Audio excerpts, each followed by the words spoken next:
Good evening, everyone, and welcome to our 18th week of our COVID-19 Town Hall live from Northeastern Pennsylvania with Dr. Sanjay Doshi. My name is John Daw. I'm the online producer for tonight's event, and I want to welcome everyone. And just our quick housekeeping that we do every week. Here at the bottom of your screen, you will see a Q&A button you can use to send questions in to Dr. Doshi, to Sanjay, and our crew here.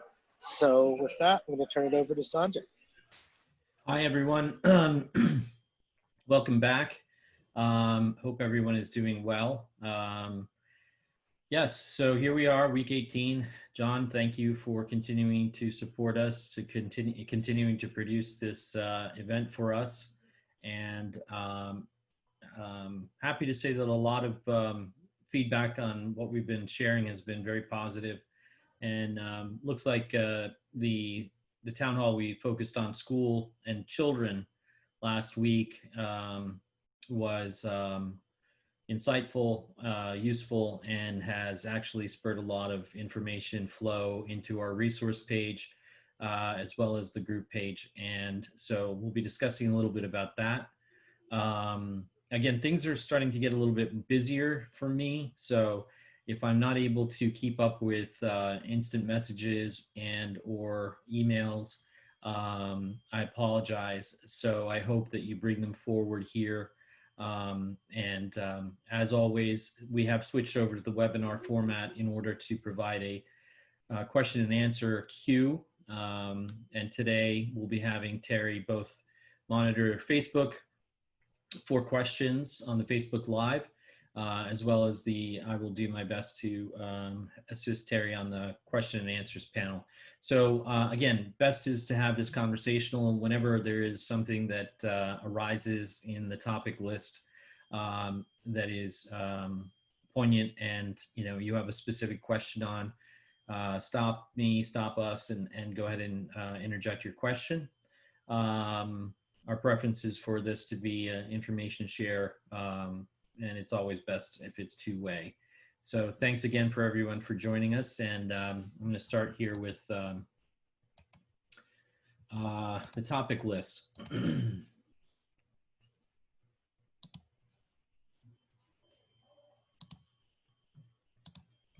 So we're now in week 4 of the Resurgence, and I'll show you a graph that is both alarming and somewhat hopeful.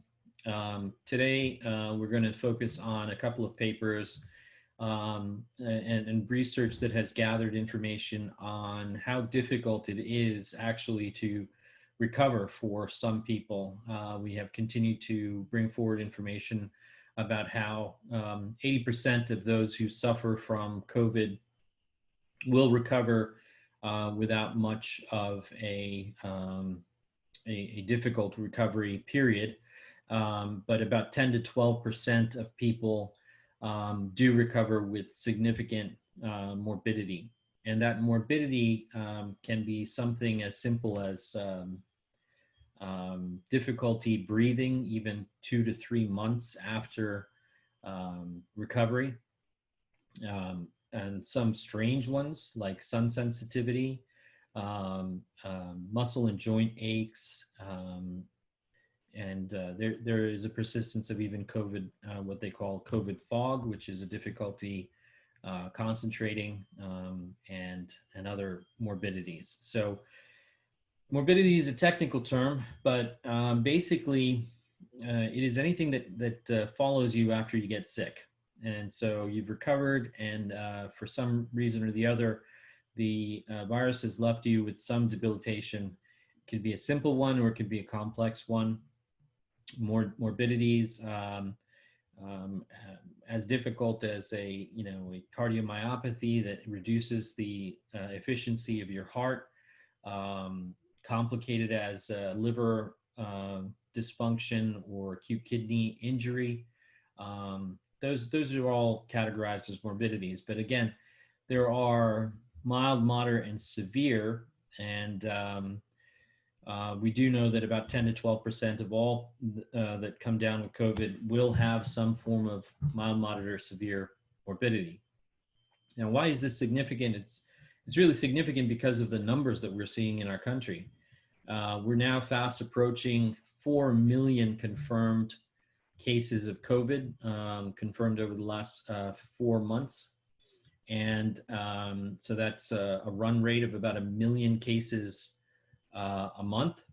And before this all ends or begins to taper, there are predictions that at least 10 million confirmed cases will be tallied. Now, what does that mean? That means that with 10 to 12% of that population carrying with them some form of continuing illness, the return to work or return to normalcy will not be very simple for them. It will be complicated by this, what we technically call morbidity or sequelae. A very small percentage of children, less than 1%, will result in some form of multi-system inflammatory syndrome. This is being seen in children. We don't have an appropriate count yet, but in New York, that was around 0.4% of all pediatric cases. But again, children will not just get this as a sequelae, they will get other sequelae as well. And we estimate that that will be about 2% of all cases in children. Now, percentages don't mean much, but in the end, when you apply those percentages to the number of cases that we have here in the United States, the numbers become very vivid. And so we're looking at, anywhere between 400 to 500,000 people who will struggle to recover fully, or will recover with some form of requirement of continuing medical attention. And this is going to not only be a burden to them and their families and the economy and productivity, but also we must remember that the healthcare system in the United States as it is, especially in hotspots, is strained. And on top of that, if you add continuing symptomatology, the number of COVID patients that recover and continue to need medical care and attention and testing and for various ailment will be very, very significant. So in the last week, we've seen school best practices emerge. So we'll discuss that a little bit. There is now, there have been identified certain strategies, such as making sure that the children are not in large groups. And right now, the group number is around 10. It seems arbitrary, but it is the manageable number of children who should be isolated into cohorts and not allowed to interact with other cohorts of no greater than 10 during the school day. We're seeing that this reduces the ability for the virus to spread broadly within a school population, and it is a strategy that is being used in Europe and Asia to good effect, as well as the physical distancing of these cohorts, avoiding common areas and lunchrooms and things like that. So we can discuss a little bit more about how we can implement those in the United States, and why we should, in fact. More information on Kawasaki disease and further evidence that even in children, COVID is an endothelial disease.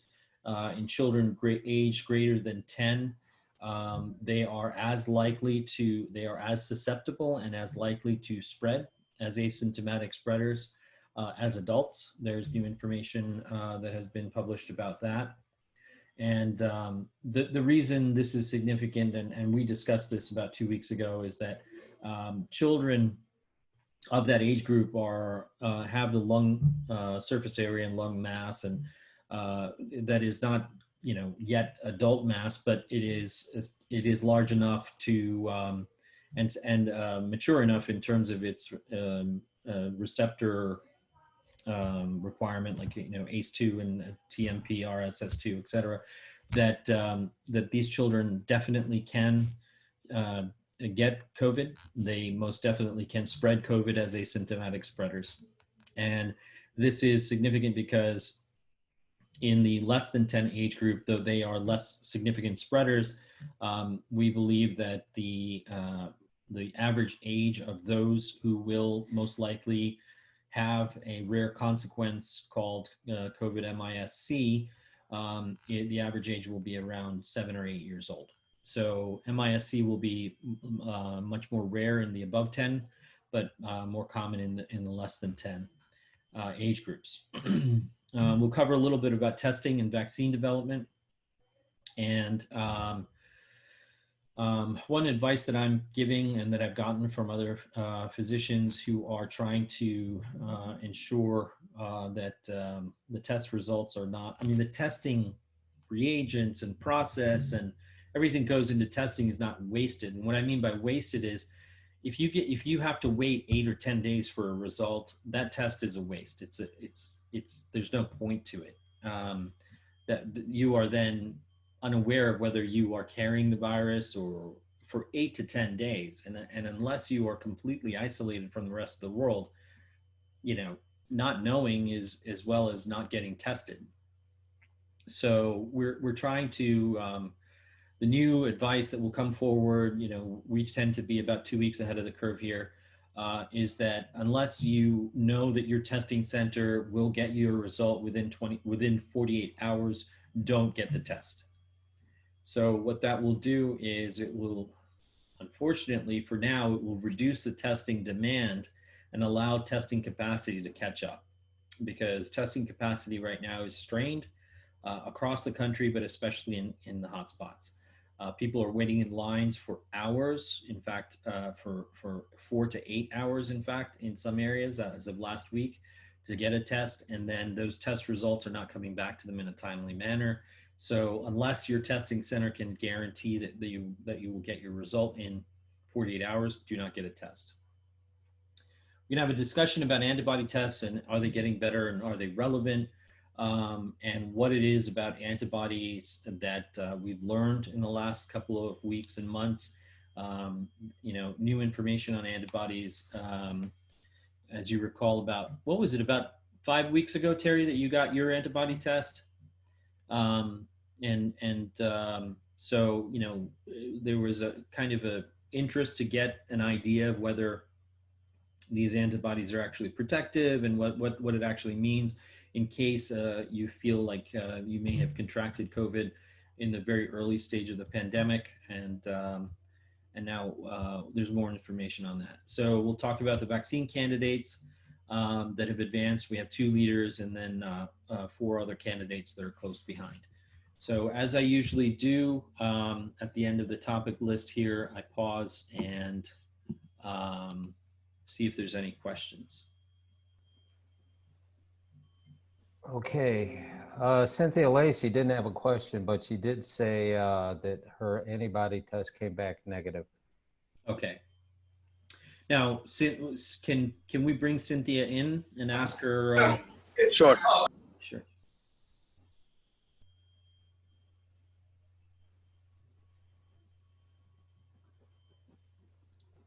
I'm trying to get Madeline and Laureen, and they can't get in on that link for whatever reason.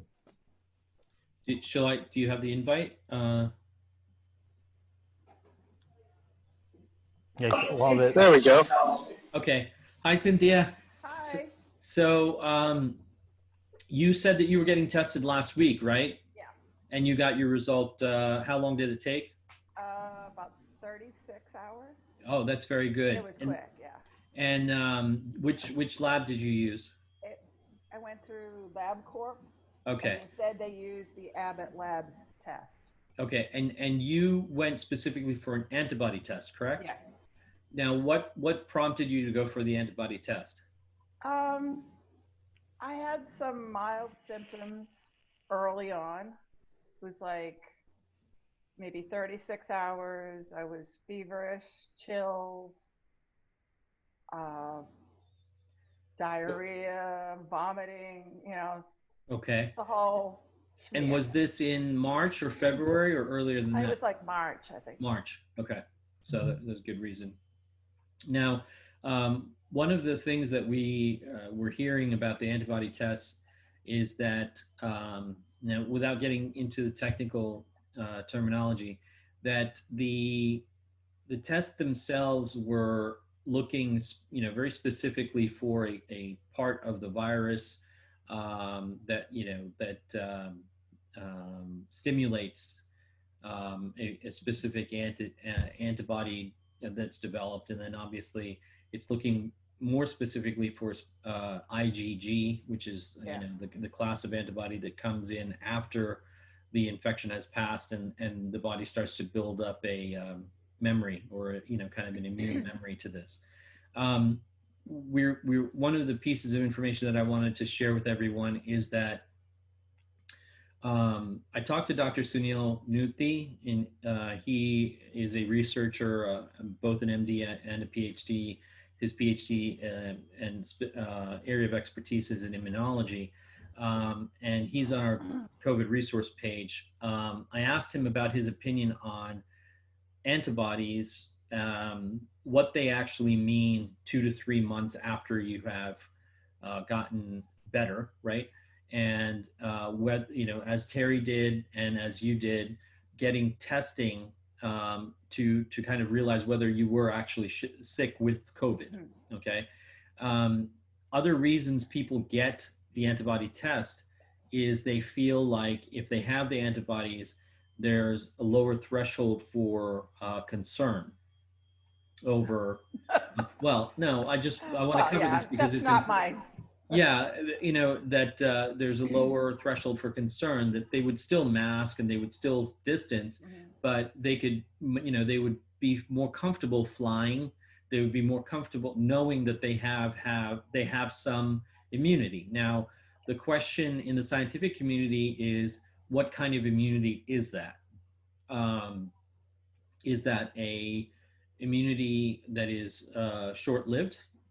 Is it an immunity that is going to last 2 to 3 years, or would it last as long as getting a chickenpox vaccine, or something that is in the 10-year range? What we understand from all coronaviruses is, and some of the research that was done 7 to 12 years ago on SARS-1, is that the detectable antibodies start to become not detectable about 2 years, so 18 to 36 months. They start not to be readily detectable.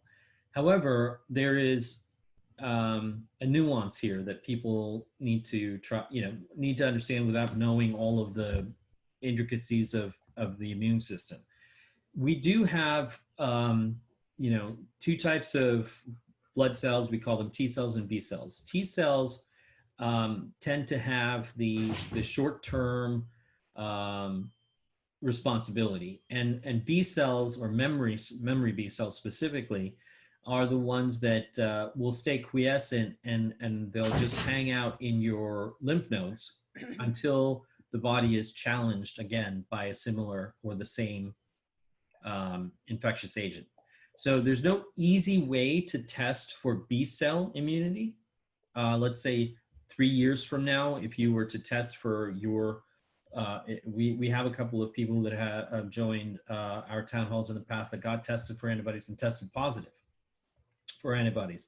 So let's say one of them just went, for an antibody test 3 years from now, and there were no detectable antibodies. That doesn't actually mean that they're no longer immune in some form to SARS-CoV-2. Okay, it just means their circulating antibody levels have decreased to a point where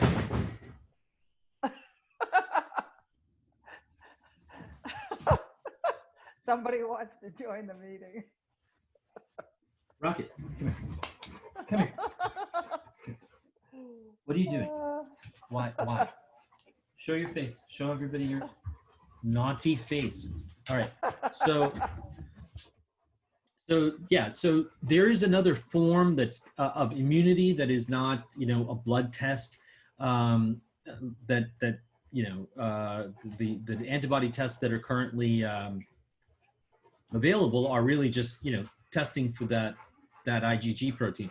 And that is a sign of immunity, but it's a short-term sign of immunity. The longer-term signs of immunity are whether there is T cell sequestration, whether there's B cell immunity, and all of those things have started to be brought forward by the vaccine development community and the science, press, if you could say, summarizing a lot of the work that's being done now, so that people are educated about why they should be taking a vaccine, what are the choices of first generation vaccines, and which ones are going to stimulate a strong, lasting response. And so, and there's plenty of debate still in the community of developers in vaccine development. Some are, avowed believers in the Moderna method, which is being touted by our current administration and invested in through the Operation Warp Speed. But then the more traditional method is being utilized by the guys and gals in Oxford NHS. They're taking a virus and they're re-engineering or recombining genes to make it look like SARS to the body, SARS-2, CoV-2. Okay, so that is giving a more complete antigenic picture. And the early research that came out just yesterday is showing that not only does it stimulate antibodies, great, okay, so short-term, real quick development of immunity, but it also is sequestering T cells and stimulating B cell memory development, okay? We don't know if the Moderna method does that yet. We know that phase 1, phase 2, and now entering into phase 3 clinical trials, their method is so far safe, but is it as effective as the other vaccines? Only time will tell, okay? So I guess in summary, to put my rambling into a nutshell here, antibody tests are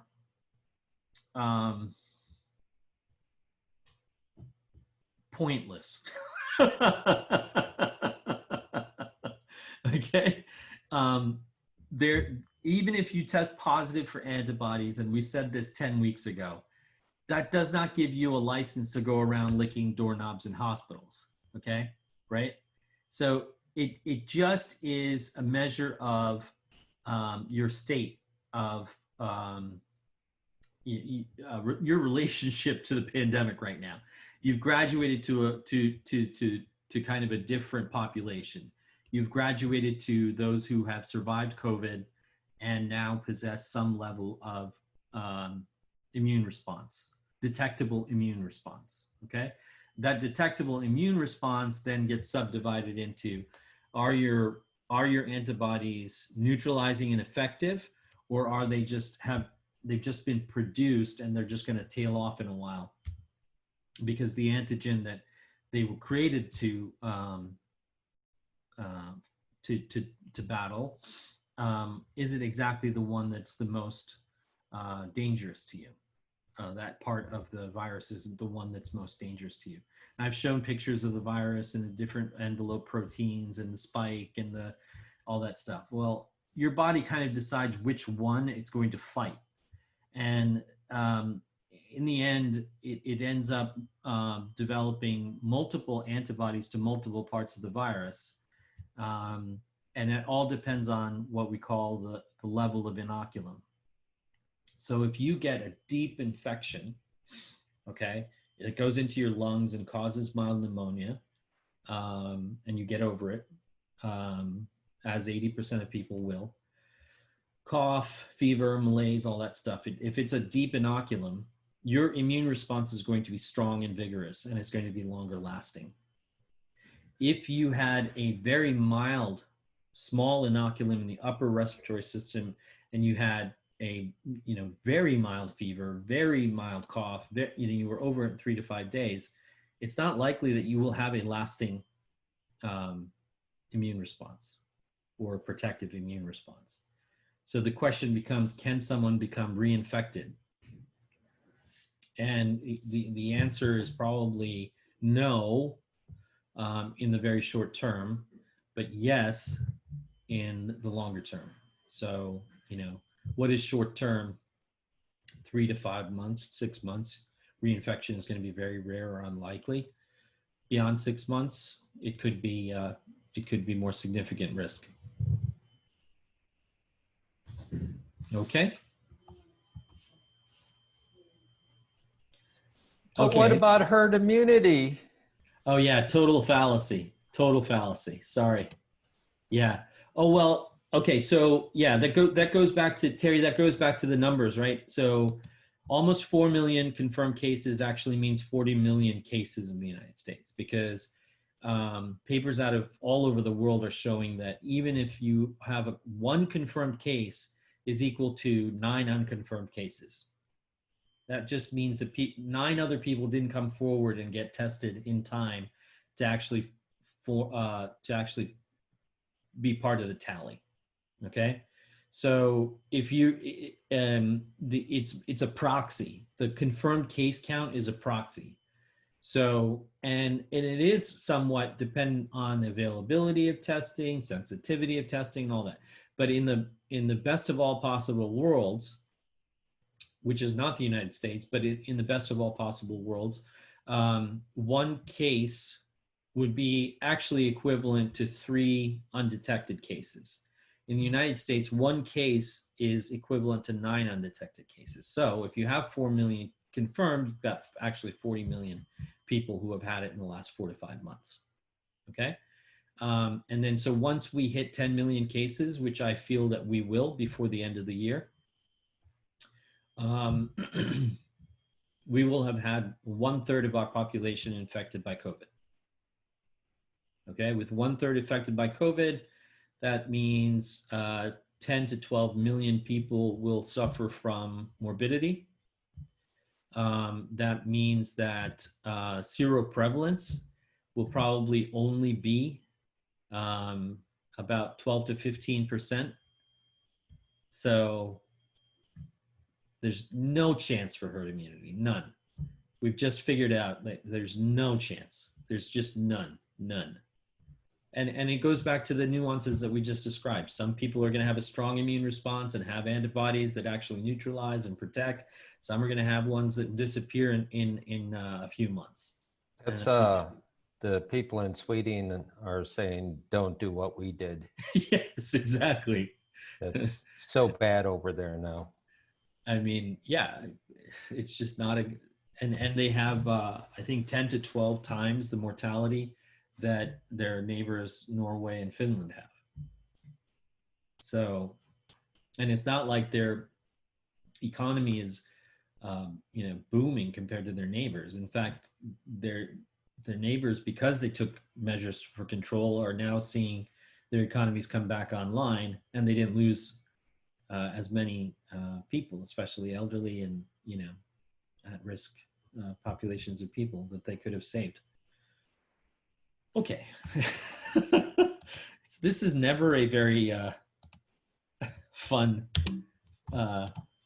process. So okay, so here's some good news.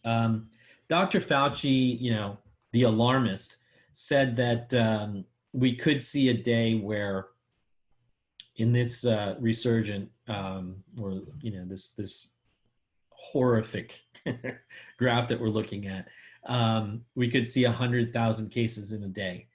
It looks like we have peaked at around 78,000 cases as the max, and it looks like the South is now starting to see some level of mitigation. But you recall we said week 1 of the resurgence, back when it was 35,000 to 40,000 cases a day, I said this doesn't just tail off. It doesn't tail off in a week. You don't go from 40,000 cases down to down to 10 in a week. Look at what has happened. You went from 35 to 78, and now we're starting to see the decline. And this decline is going to take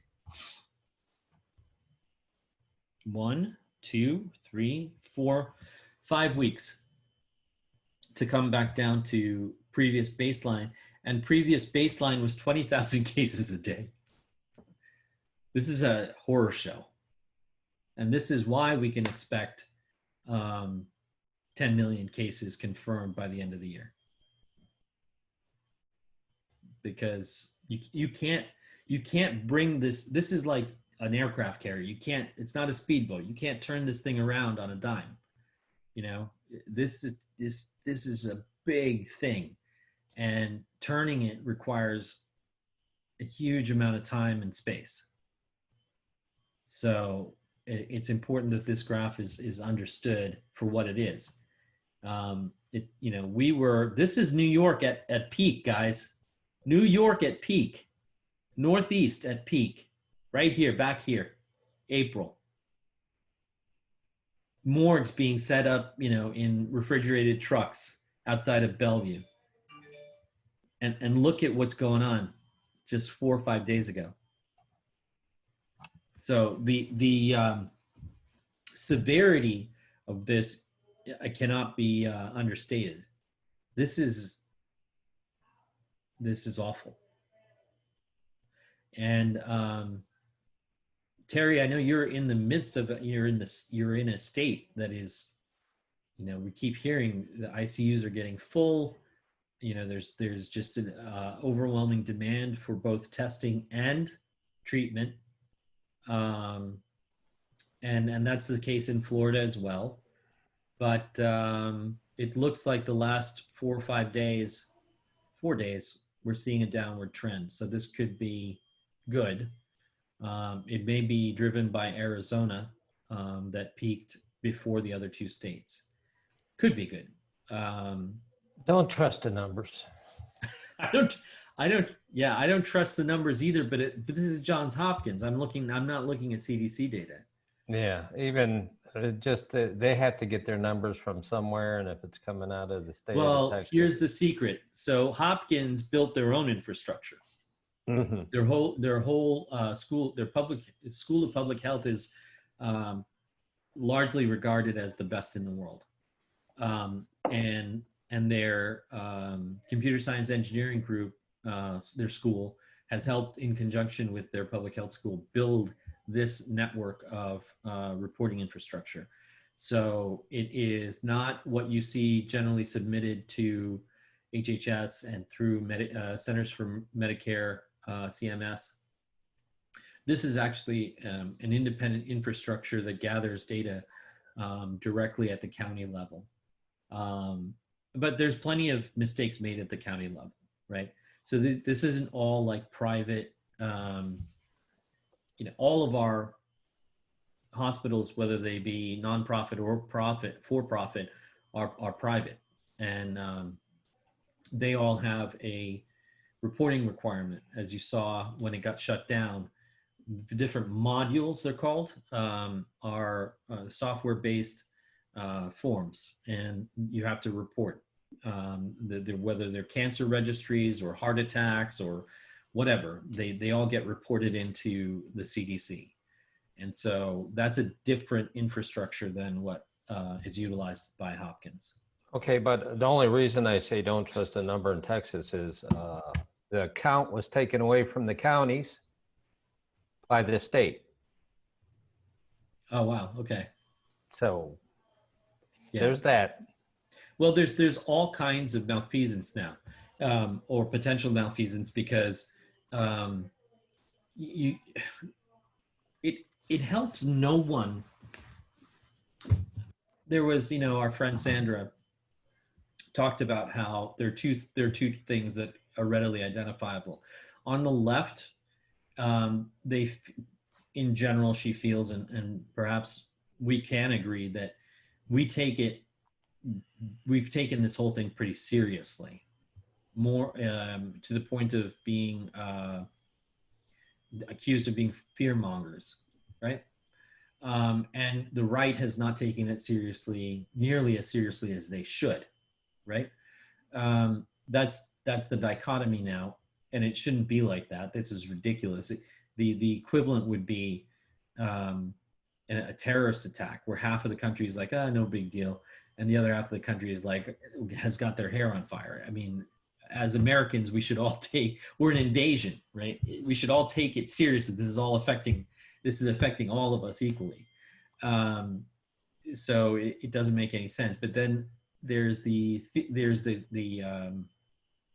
feeling that Democrats are inflating their numbers and Republicans are suppressing the numbers, or kind of Republican-led states are kind of suppressing numbers and doing whatever they can to interfere. Well, with Jenny just said But- Jenny said in the questions that Georgia is cooking their books. So Yes. So going back to just try to question what I just said or form a question around what I just said is, what would be the point?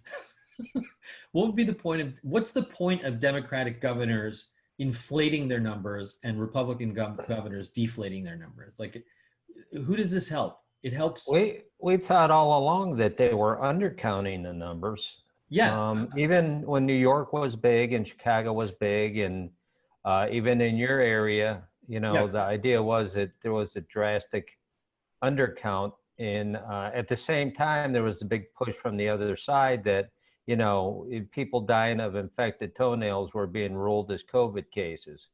So Yes, correct. Yes, correct. And there was a lot of that. There was a lot of conspiracy theory, if you want to call it that, about didn't matter how the person died, that their death was being attributed to COVID, whether they died in a car accident and they were tested positive for COVID, they were given, the death count went to COVID rather than car accident.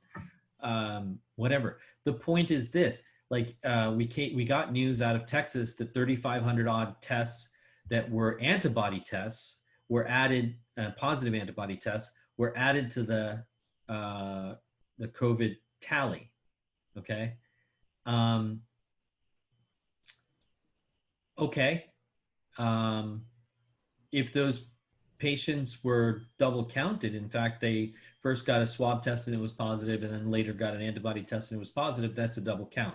But we're talking about 3,500 people across 5 or 6 weeks of counting, and they were then removed from the tally. And you were seeing, you were seeing how many, what was it? You were getting around 10,000 cases a day? yeah, we had a good 12, 13-day run where we were at 10,000 a day. Okay, so, all right. So maybe it was somewhat, what would we look at? 60,000 out of 60,003, maybe, okay. Maybe somewhat significant. Okay, your name goes into the system when you get a test, whether be it a test for COVID or an antibody test. So unless your name is in there twice, it's a wash. Right. Because you had it. Exactly. That's my point. Yeah. And I don't think all 3,500 people were a double count. I think maybe a significant number of them were. But why are we arguing over this? We know that people are getting sick. It's a distraction. We know people are getting sick because they're showing up at the hospitals and overwhelming the ICUs. Houston has a positivity rate of 24%. Yes, see, that's enormous. And we talked about how percentage positive is the new key performance indicator, right? You can't send your kids back to school if it's above 5% in your locality. 24% is a wildfire. They have refrigerated trucks parked outside hospitals. It's New York again. Exactly, and that's horrible. And then why would you argue? Why would you argue over the numbers? At that point, the people are suffering and dying, and who cares if the count is wrong? We know that people are suffering and dying. We know the positivity rate is way out of control at that point. Anyway, so all right, let's go back to this and look at some of the, because I put this together for Terry because he wants people to know this, and I want people to know this too. Okay, so over here is 80% of people, okay? Mild infection, T cells get involved, and the macrophages in the lungs get involved, and they actually, whether it gets to this stage or not, it's this side of the response that results in kind of a quick 5 to 8 day illness, and you're over it, and life goes on. Okay. Over here is the bad stuff. The bad stuff happens when the lung gets overwhelmed. There's a severe infection. The viral load is huge. Usually a result of the initial inoculum being very big too. That means you got it from an environment where there were a lot of people in close contact. The one person, I'm sorry, it might not have just been one person you were in contact with that had a positive, COVID infection, asymptomatic COVID. It could have been 2 or 3 or 4 carriers that were either symptomatic or mildly symptomatic, and you were in contact with them. This generally happens, in people who worked in meat packing factories, or they worked in close an environment where they're close to others who are carrying or mildly ill. And so this large inoculum results in a quick overwhelming of the pulmonary architecture. You see the cytokine storm here begin to take over, and red blood cells and all these other cells start to break down. You get the clotting, right? The activated platelets and the fibrin mesh and all this other stuff. And all this badness occurs quickly. And so these are the people that get overwhelmed quickly, 4 to 8 days, and they're in the hospital. And then some of them are in the hospital for, 30 days, 40 days. They're on a ventilator for 28 days.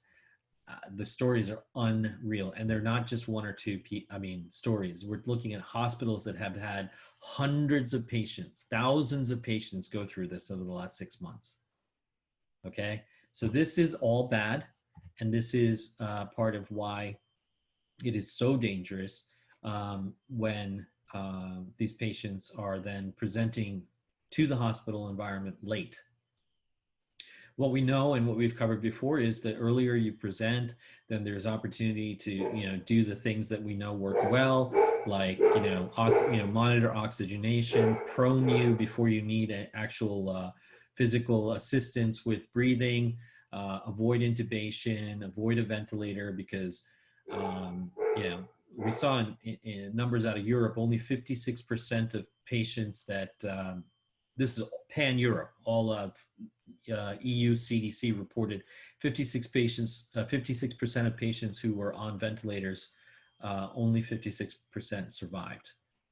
Okay, so and in New York, the number was close to 76% died. So 24% actually went home.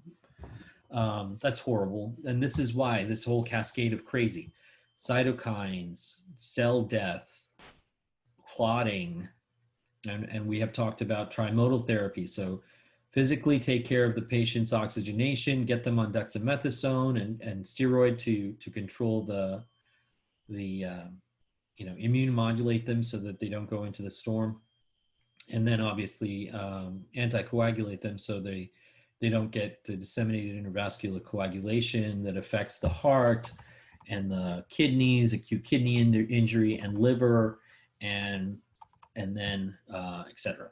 Okay, so what we talked about with Cynthia just a few minutes ago is that in the event that you do go through some moderate form of the disease, so not over here, not the easy stuff and not the horrifying stuff, but the moderate form of disease will most likely lead to a long-term immunity, stimulation of T cells, and also the involvement of antigen presenting cells that would allow memory B cells to come forward and evolve into a long-term protection. Okay, so why is this picture important? It's because what I'm about to show you is a little bit scary, but should be known to everyone. so it isn't these people are fine. Okay, let's leave these 80% of people alone. The people who have some form of this nonsense going on will get some injury to the heart, some injury to the kidneys, and some injury to the liver, and some injury to the brain. Some. So what percentage get what percentage is still a mystery, but we know that we've seen in anecdotal, whatever the press picked up and threw up on the screen for us, 40-year-old Broadway actor had to get his legs amputated, and 40 days later he died. I mean, a guy was in the hospital for 68 days and needed to get his digits amputated because of the peripheral clotting. We know that there's extremely severe injury, but as in all cases, there's also, with that, all diseases, there's those extreme cases that are made an example of, but there's tens of thousands, if not hundreds of thousands of people out there that can't walk up a flight of stairs 2 months after they recovered because they have sustained some injury to their heart. There are people that are, having all kinds of blood dyscrasia and tests having to do with kidney dysfunction, okay? Their renal panels and their liver panels are abnormal. Their liver enzymes are abnormal. And it is physically manifesting in illness, okay? With digestive issues and renal clearance issues and things like that. So every, there's 10 to 12% of people that get sick get very sick. And, there's all kinds of crazy going on at the molecular and cellular level, but we know that this could result in, let's just talk about these gray boxes, okay? SARS can cause an acute heart attack, okay? SARS can cause, longer term, it can cause the heart muscle to weaken to the point where it causes a condition we call heart failure, which is different than heart attack, okay? Heart failure is where the pumping action of the heart is weakened to the point where it just backs up. Fluid starts to fill up the lungs, and it starts to back up into the ventricles and atria, and the efficiency of the heart goes from, being able to pump out 50 to 60 to 70% of the volume of each beat down to like 20 to 30%. And then eventually below 10%, the heart fails completely, goes into arrhythmia, and then the electrical system is affected and the heart dies.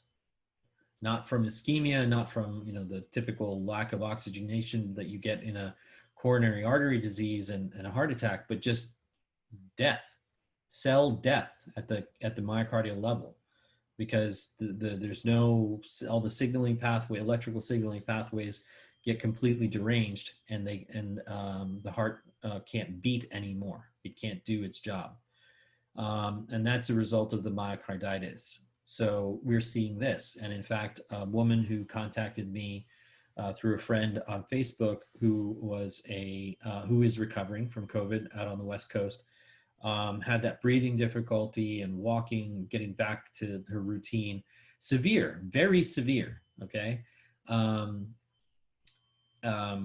I asked her to go and get a echocardiogram because it could have been, even in her age group, which was mid 30s, it could have been that the heart muscle was so damaged that she would have needed to be put on various cardiac medications to regain full heart function. And luckily, the test showed that there were no structural abnormalities, but that severe fatigue took her probably 6 to 8 weeks to get over.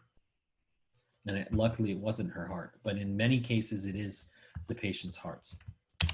So this is ridiculous, but they're trying to figure out, what is the what is directly attributable morbidity and mortality, and what is indirectly attributable, and all this nonsense. Is kind of a social flow chart of what has happened in our country as a result of the pandemic. You know, here's where Sanjay concentrates all of his efforts. What happens in an infection? What are the direct health impacts? And what can we do to prevent this line from happening, right? All of these other social scientists, like, you know, psychologists, psychiatrists, social workers, you name it, everybody else that's out there doing anything to help society cope with this, they're trying to figure out how to deal with all of this other stuff. This is the tip of the iceberg, my friends, right over here. The tip of the iceberg is what John and I and Terry and Karen have been showing you for the last 18 weeks, this over here. But downstream from this part over here is all of this crazy. And that's why the longer we let our numbers stay above 20,000 cases a day, 30,000, 40,000, 50,000, 60,000 cases a day, the more unmanageable this entire scenario becomes for the entire country. So,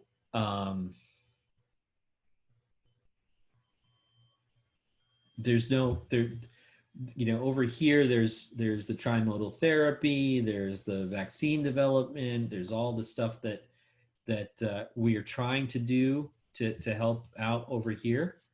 But there's no vaccine, there's no medication, there's no easy fix for all of this. And the longer this is unaddressed, the longer the pandemic continues to ravage the country and flare up and have hotspots in the United States. Unlike any of our other industrialized peers in the world, the deeper the hit is going to be, the deeper the devastation to the rest of the country, the rest of our society. Okay, let's kind of see if there's questions or anything. I did have one question on Facebook from Sherry. Yep. She asked your thoughts on parents having the pediatricians write notes stating that the child has a fake reason as to why they can't wear a mask. Could a doctor lose their license for that? It would be a long process for the doctor to lose a license. It's just kind of stupid and irresponsible for a doctor to do that. Are doctors doing that? I know that certain. It's an issue. It's an issue up north. It's it comes from the question comes from Illinois. Their numbers have slowly started to go up again. Oh, okay.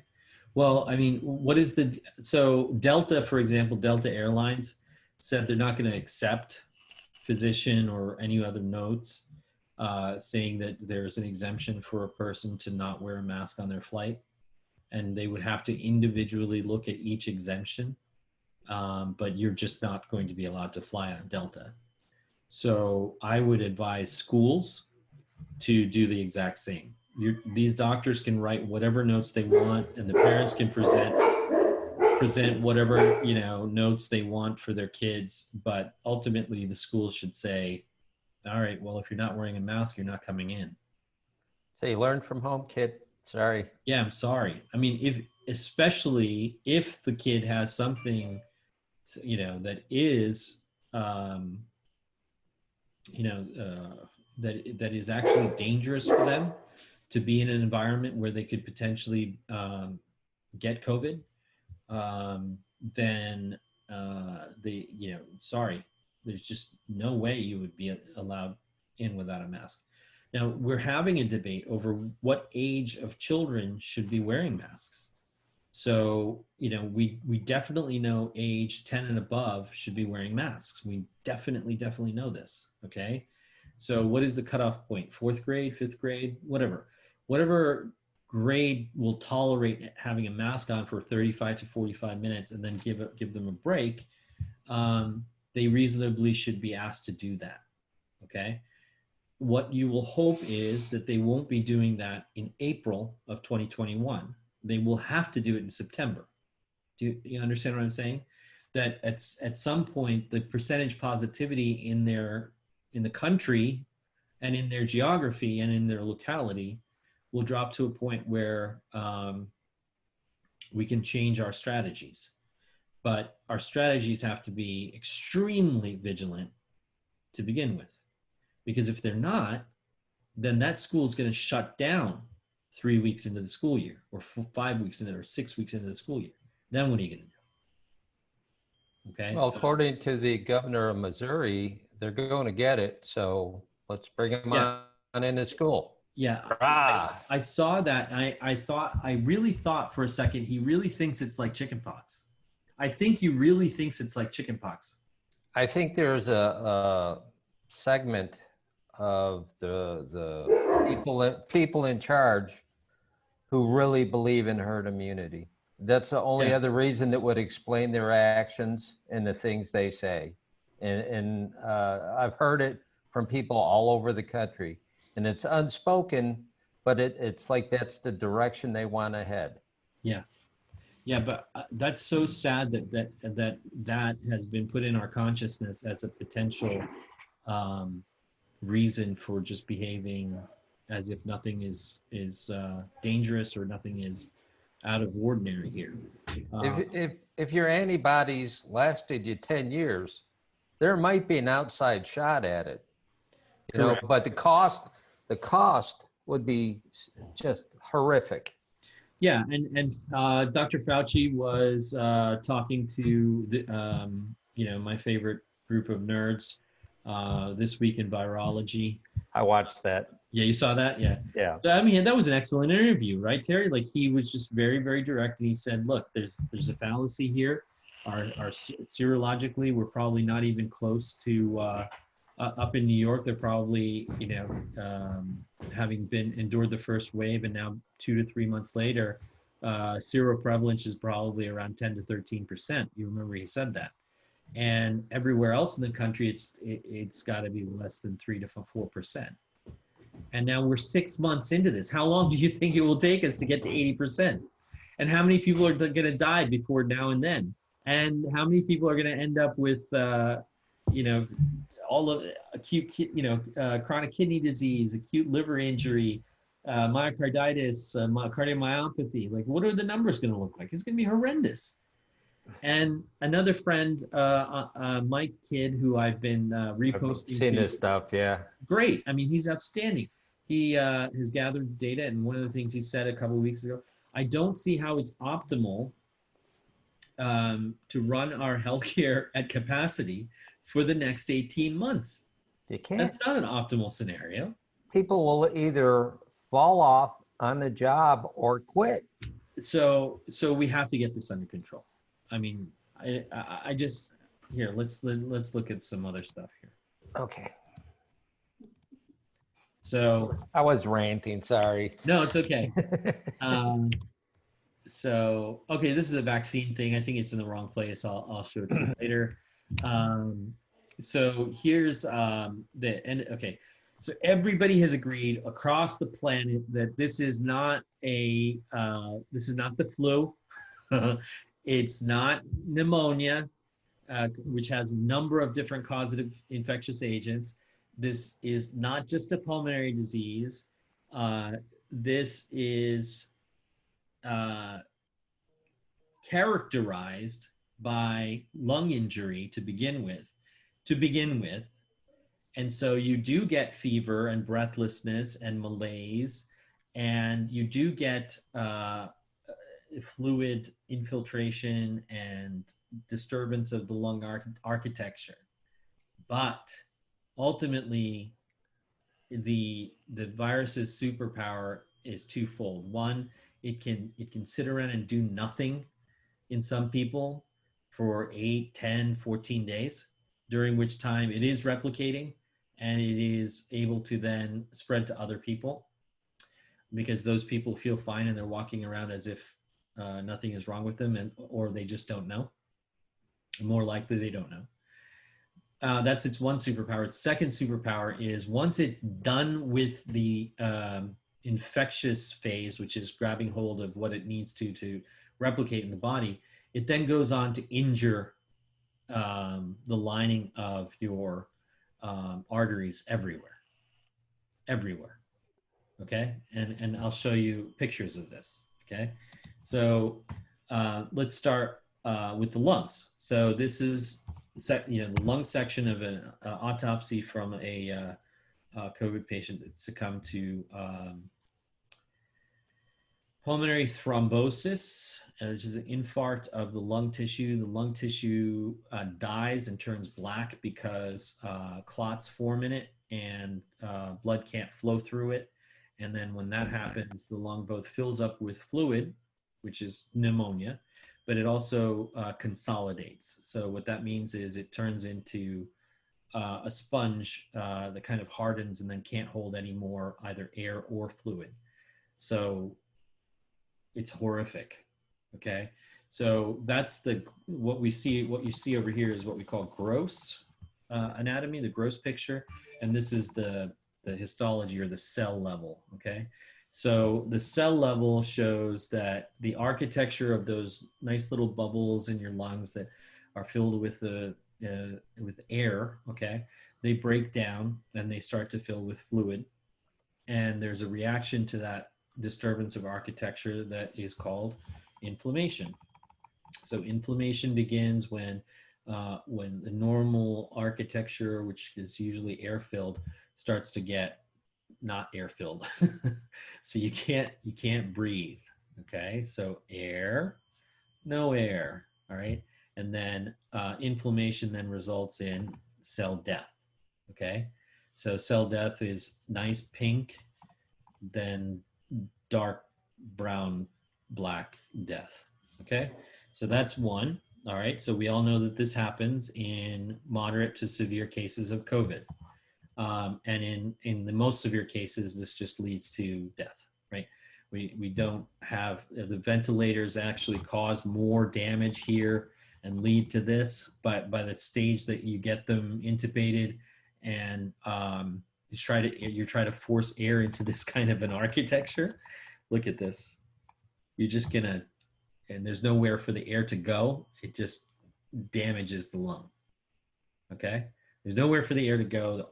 The elasticity of the lung is gone, and so you're forcing high flow oxygen into a brick wall, and that's just eroding the brick wall. That's all it's doing.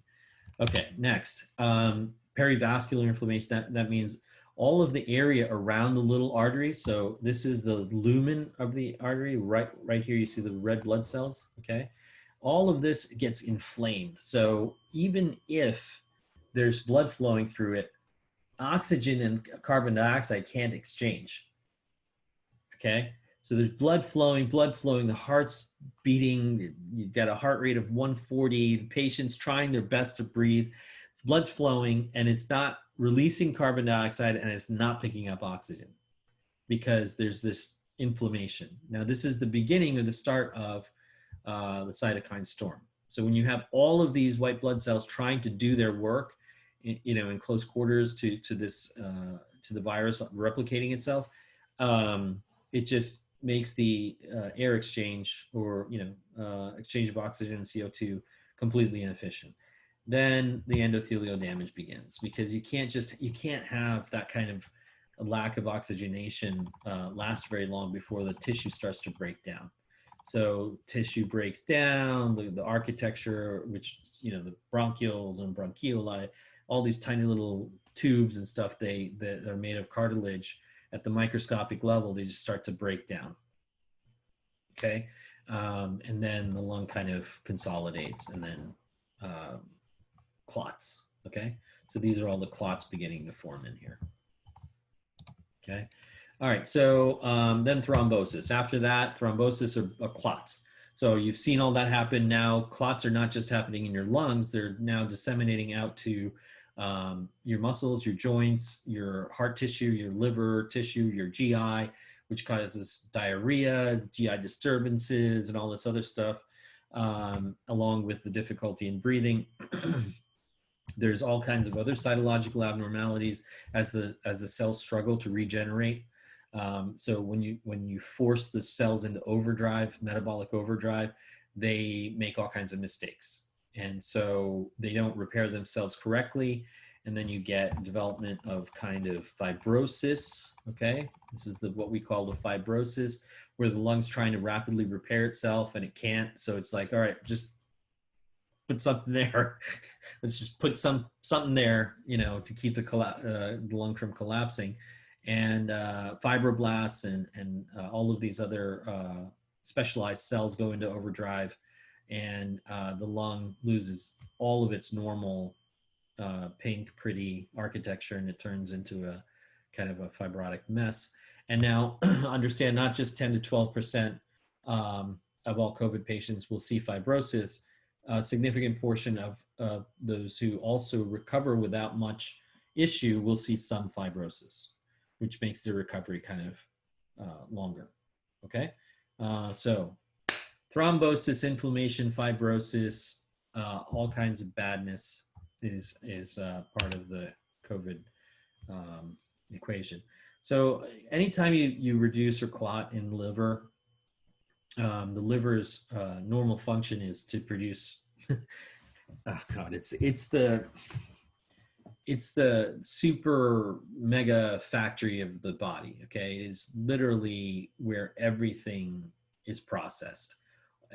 Everything you eat goes through the liver before it hits your bloodstream. So all of the nutrient, absorption, storage, enzyme all the parts of the blood, albumin, everything that keeps your blood pressure, your homeostasis, electrolyte balance, it's all tuned by the liver and kidneys. So when they go bad, your blood turns to sludge. And we started hearing about this in New York. They were drawing blood and it was like brown sludge coming out of these patients. It's because there was such significant liver and kidney injury that the removal of waste product was impossible. And so it wasn't just they just started to realize, Jesus, this isn't just about the lungs. This thing is hammering away at all the organs, and they're doing blood draws and it's coming out brown. I have videos of this. I have, doctors signing the alarm bells on this. Dr. Kyle Seidel, Dr. J.J. Racimus's colleague in the American College of Toxicology, was the first to say, stop using ventilators. We got to do something. This is not just pneumonia. This is not just pulmonary. Brain injury. I've gotten lots of questions about neurodegenerative sequelae. So during either the latter part of the infection or the recovery period, COVID fog. COVID fog is kind of an inability to concentrate on anything, inability to actually hear someone talking to you. Listen. You can hear them, but you can't actually focus on what they're saying. You can't answer questions. You can't regain your normal sharpness mentally, and that is comes and goes for months. Okay, and then of course my dad's favorite, the heart. And so there was an article about Takotsubo's cardiomyopathy being seen a lot. There's a lot of mythology around Takotsubo's cardiomyopathy. It is known as broken heart syndrome because it is seen very often in those who undergo extreme emotional stress. It's also associated with PTSD. People who go to the hospital and after the death of a loved one, also seen in like the very elderly who lose an elderly spouse. The architecture of the heart is lost and the distal part of the heart balloons into a very typical pattern. This was first identified by Japanese doctor Takotsubo. So we're seeing, because of the clotting, loss of architecture, this all looks like nothing to you. I know that, but let me try to make sense of it. Normal cardiac muscle should be nice and straight and smooth. You want it to be nice and straight and smooth, like layers of a pastrami sandwich, because that means that the electrical signal will flow through it nice and clean and smooth. When it starts to bunch up like this and curl in on itself, that means the electrical signal, it will start to kind of what we call re-enter. Okay, instead of going in one direction from the top of the heart to the bottom and causing the heart to beat, it goes in circles or eddies through the heart, and the heart starts to fibrillate or just kind of shake itself. And then when it starts shaking itself to the point where it's not oxygenating itself, parts of the heart get so oxygen deprived that they stop beating altogether, but not the whole heart as one syncytium, just parts of it. And so that part balloons and becomes thin and becomes ineffective in pumping. So this is happening a lot with COVID patients. Okay, so here we go. Questions?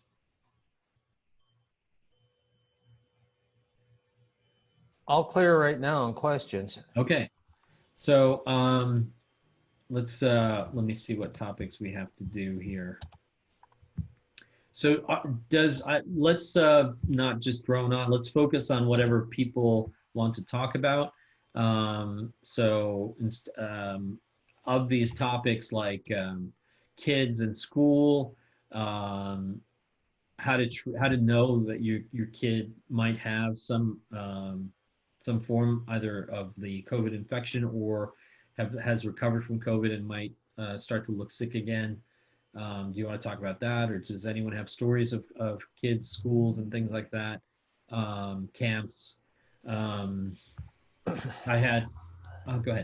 I was going to say that in Texas here now, they have over 150 babies who have tested positive for COVID. I heard it's more than that. I heard over the last 4 weeks, there was like 433 babies. Yeah, and I'm not sure which number I'm going with. Like I said, the value I put on some of the numbers I hear is very little.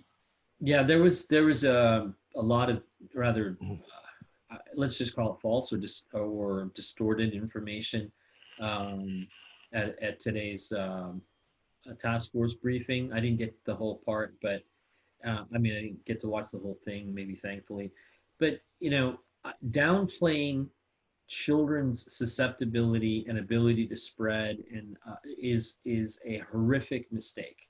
Okay, see, when you downplay some aspect of that necessary vigilance, then what happens is people take it way too far. Okay, so the president won't wear a mask. He wore a mask to Walter Reed, and so we know that someone got through to him and said, you can't walk into Walter Reed without a mask. I'm sorry, you can't, and so he wore one.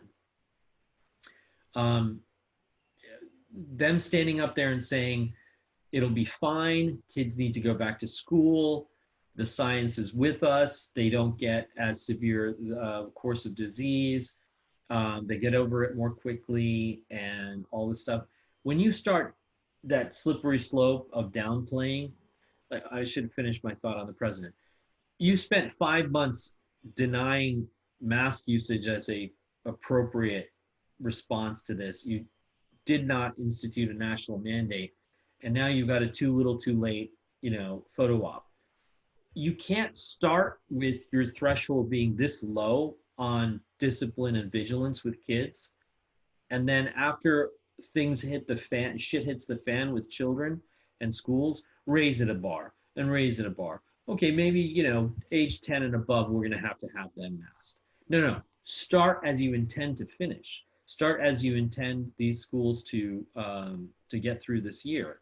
And that means small cohorts of children so you can isolate and test, keep those cohorts tested regularly. Only allow those cohorts that are tested regularly to come to school to have those in-person teaching opportunities, and watch your local percentage positivity, masking for as young an age group as you can muster. So if you can start with 4th grade and have them develop the discipline of masking in a less than 10 person group for 35 to 40 minutes, and then give them a break where they have to stand apart, and then make that a discipline for the first 3 months. And then if things get better, you can start to relax it. You can't start here. You know what I'm saying, Terry? You can't start here and then notch it up. You can start here and notch it down. You know what I mean? Like that's not going to happen here. We're not even testing adults who have it on the right numbers, and now we're going to say that, oh, we're going to test all these kids in school. Pipe dream. It's not going to happen. But you want to know why? Because I've watched the last 6 months. It isn't a guess. That's the optimum what you're describing. There's no way that's going to carry over into all of these school districts. I guarantee you. That's for sure. I can't. So, but you know what where I'm coming from. I have to paint an idealized picture of best practices, of evidence-based, strategy and all this stuff. If nobody wants to listen to me, that's their prerogative. But I'll try to. I try to lead. I try to provide how we should go about doing things, and that's what I've been trying to do for 18 effing weeks. Okay, so we have 31 states that are still on the way up. Yeah. They're coming back up. All right. You have all of these schools are supposed to be coming back in. I have to agree with you. And the 5% positivity rate is going to be maybe 20%. 20%, where I would go, send your kids back to school. Yeah. You know what I mean? Set them up. 20% of school districts will be at or below 5% positivity. 80% of the rest of the country will not be. Come September 1. Yeah. Yeah, I agree. You're right. You're right. Sorry, I'm being the devil advocate because I know what you're saying is the optimum. Optimal, yeah, idealized. Okay, yeah. And I would love to see that these are children we're talking about. Right. You know what I mean? They're the best thing we have going. Yep. It just I don't see these asshats in charge taking a look at the big picture. So it's going to be a car crash. Yeah. Sorry for being Nancy negative here. But. No. That's why we're doing this together, because you keep me honest about this stuff. I mean, I do live in a bit of a Shangri-La.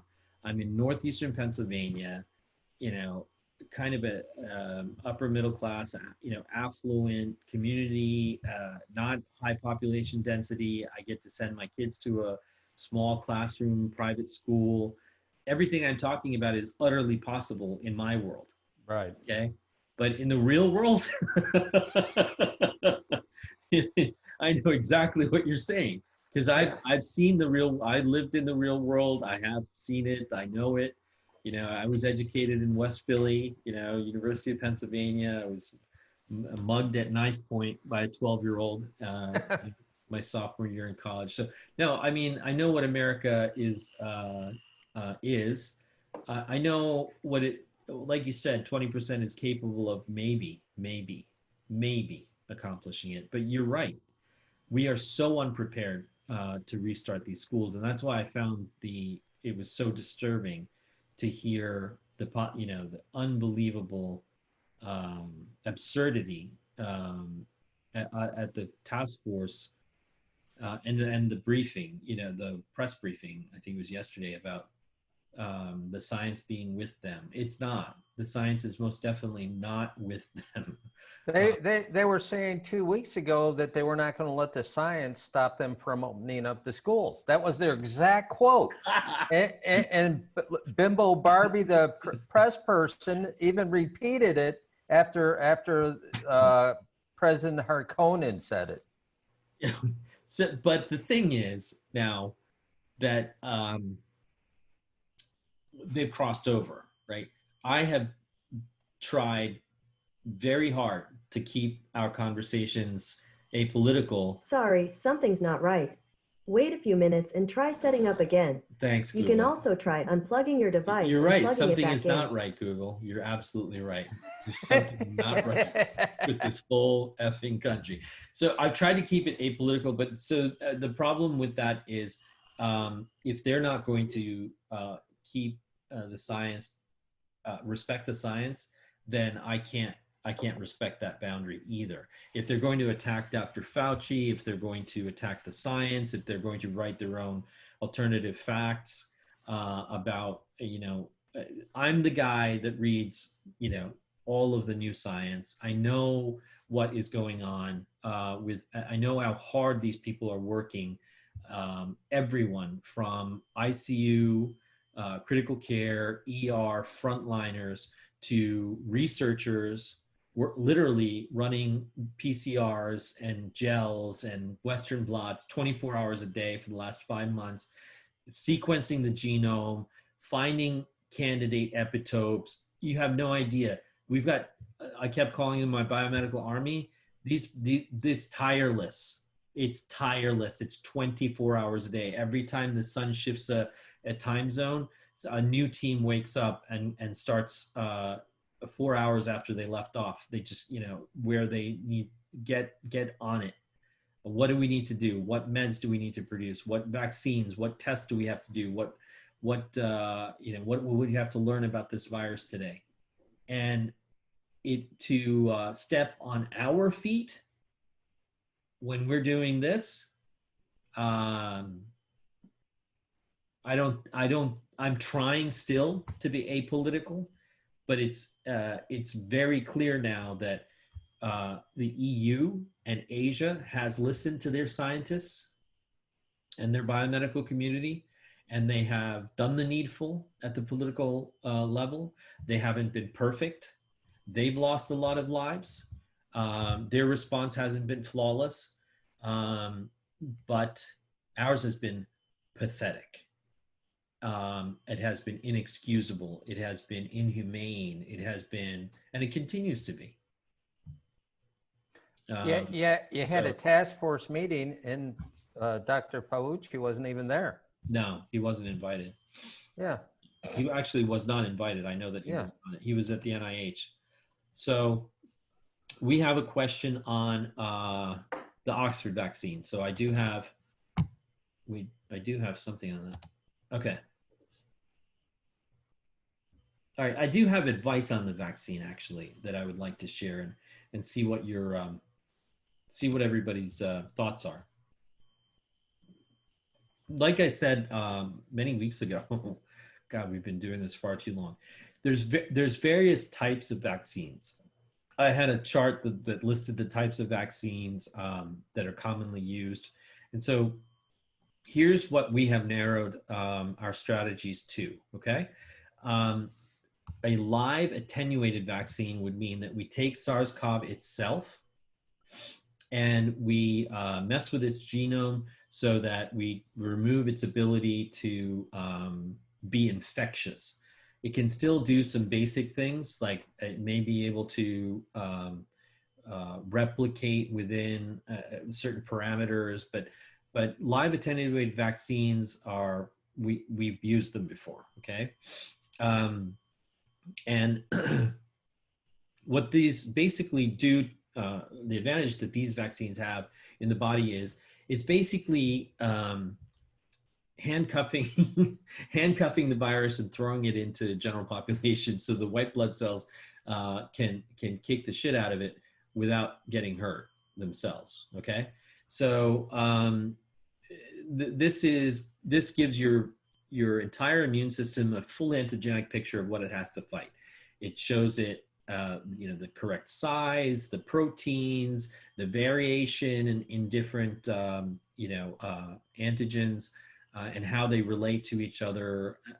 So this is probably one of the strategies that ends up creating the longest term and most dependable immunity, vaccine-based immunity.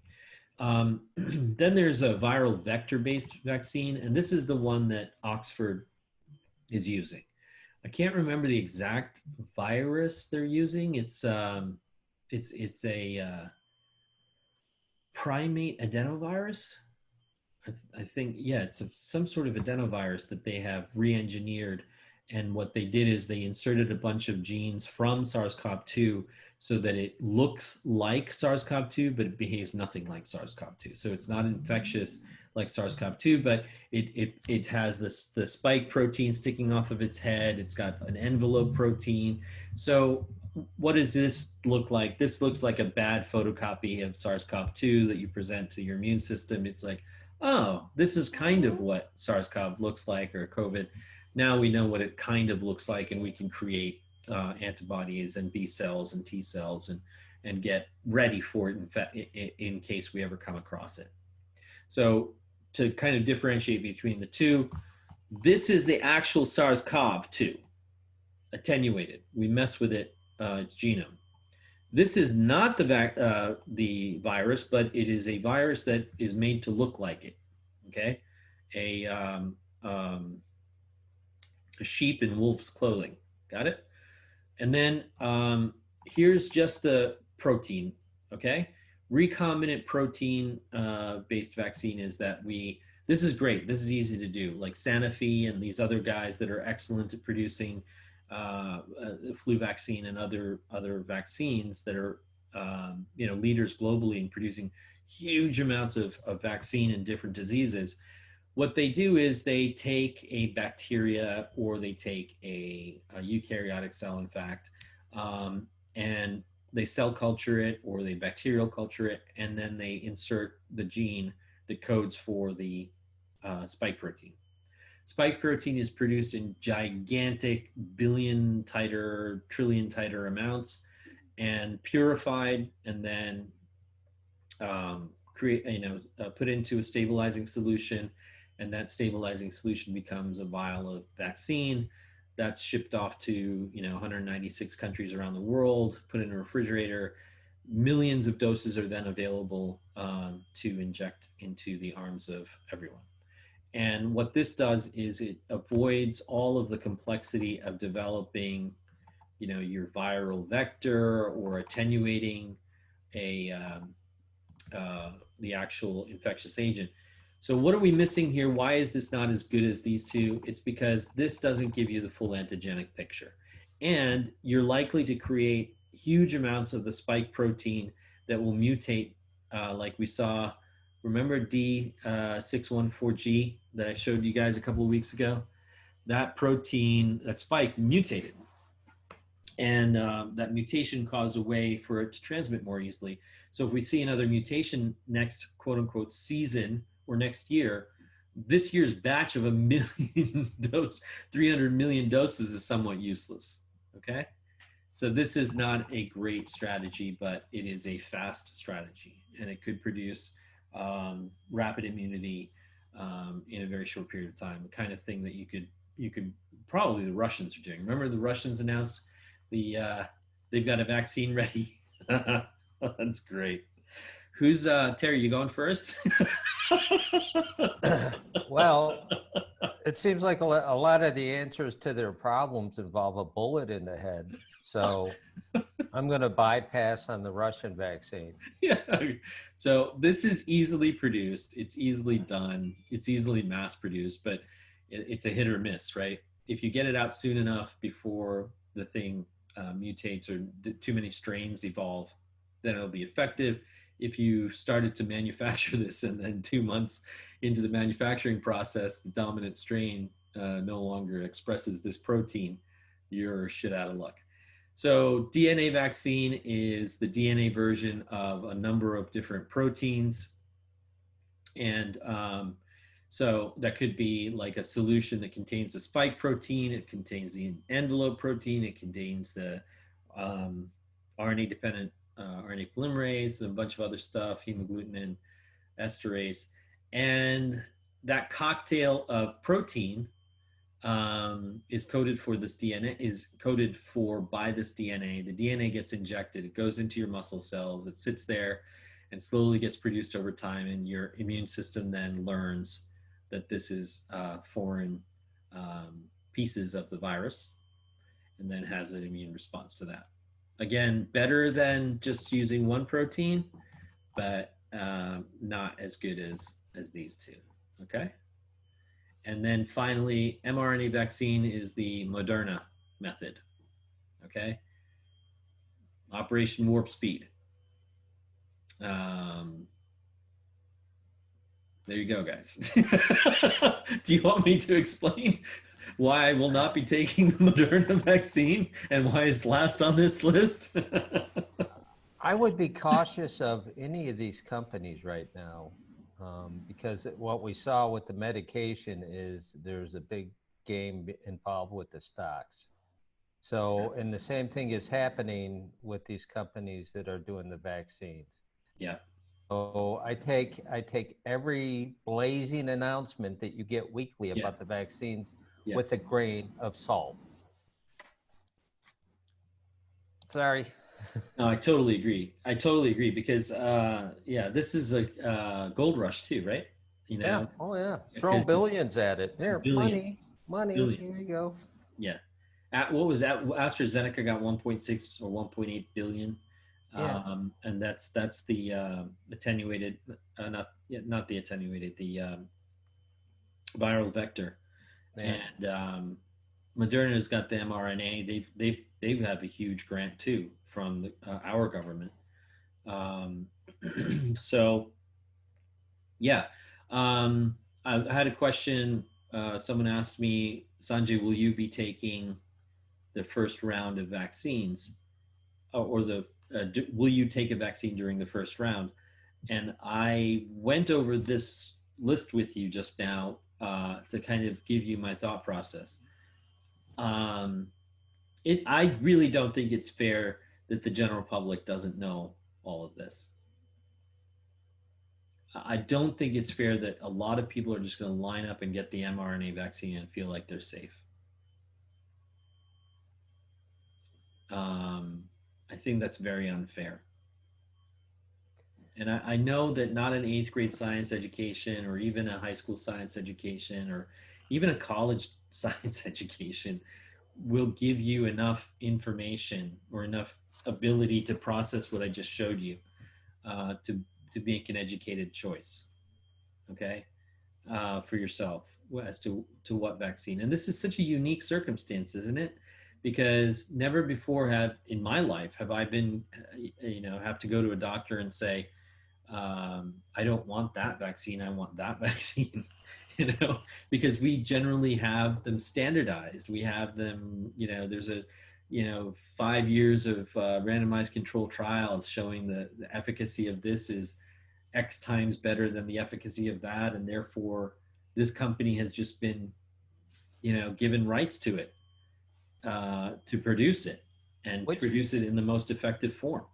Which of these, I was going to say, which of these methods would give you the best chance to cover all the different strains and mutations? Yeah, I'll show you. So polio up here, live attenuated, okay? This was the one that gives you like lifelong coverage, okay? And then viral vector is the one being developed by Oxford, all right? Whoever put this together basically put it in order of efficacy. All right, so this is the most effective. This is the one that leads to long-term, durable, effective immunity. This comes in a very close second, and this is the Oxford vaccine right here. Okay. This is Sanofi and all these other guys that are joining the fray because they've done it with lots of other diseases. They have the infrastructure to do it, and it will work, but it'll work very short term. Okay, this is great, complex. It's complex and it's difficult to get right and make in mass quantities in a short period of time. This is super easy to do. Okay, this mRNA vaccine is super easy, super easy. But is it going to, in previous attempts, and I worked in a lab that was working on an HIV DNA vaccine, okay? And the reason they didn't take it to market is because it was only about 30% effective. Okay. Dr. William Williams and Dr. David Weiner, University of Pennsylvania Hospital of University of Pennsylvania Department of Pathology. You can look us up, published the research in 1996. So Sherry asked if the vaccine will be a live virus, and I think just by the chart you showed that one will be, right? Yes. No, well, we don't have, is in vivo developing, in vivo gen, is it developing? I thought the Israelis were working on it. Yes, they are. Yeah. Israelis are. Okay. Yeah, but not America. No. I've been focusing on this one because this one is this viral. This is a virus. It is a sheep in wolves clothing. Okay, so it doesn't harm you, but it looks like SARS-CoV-2. So when it gets inside your body responds to it as if it's SARS-CoV-2. This is the Oxford vaccine, the AstraZeneca. Oh. Okay. This is at $45,000 a dose, right? Is it? Is that what they said? No, I'm just saying how they did. Remdesivir is, we'll get a vaccine and it'll be, 10 grand.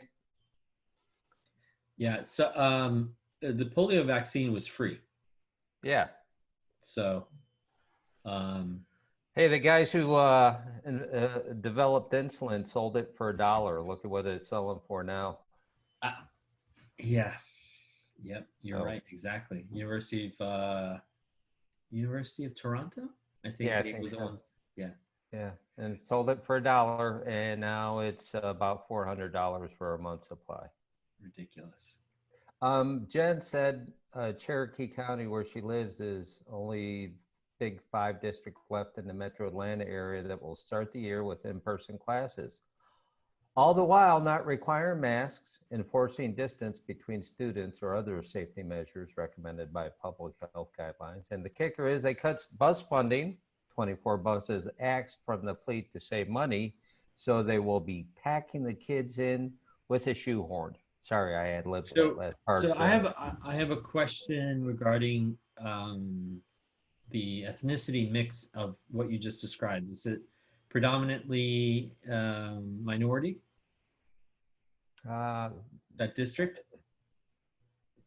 Jen, can you come on? It's not. She said no, it's not. Okay. Yeah, can she join? I don't know. We lost John. Sure. Hold on one second. All right.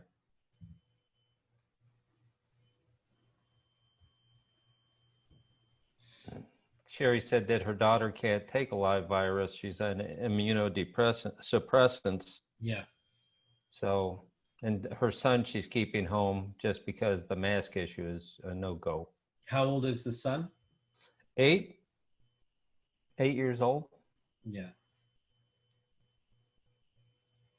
Yeah, that's tough. Hi, Jenny. Hey. It's not super mixed, but it's not super white either. Okay. So it just depends on what area of the county you're in. Like Canton is very multiracial, but the town, all the surrounding towns are not. What I'm really concerned about is that early on we saw that disproportionately African Americans had a very high case fatality / mortality rate. Right. It is also evident that we have a lot of social determinants of health here, and that what Terry mentioned is with 80% of the country not being prepared, both in terms of best practices and readiness, but also really just not ready to go back because of the levels of positivity. And this is all just a recipe for disaster. So what are your plans? Like what are your kids? Huh? Absolutely homeschool, 100%. And how many of the parents are thinking along the same lines as you, or like, would you Not put that percentage to many. it? Not that many. Yeah, I would have to say maybe 40%.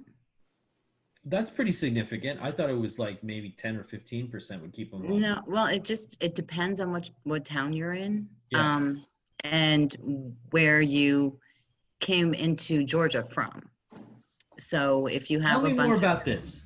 Explain this background to me, because it's got to foretell a lot of the rest of the South and you know what I mean. Like, I'm trying to get a picture of. Go ahead.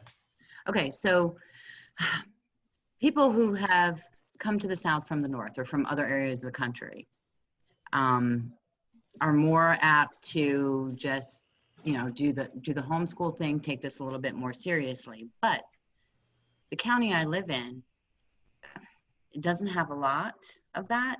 And it's very, okay, not getting political, but getting political. They're very pro-Kemp, pro-Trump,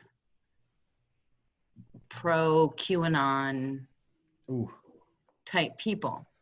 And we're kind of like this one little corner in our town where there's a couple of us that are not.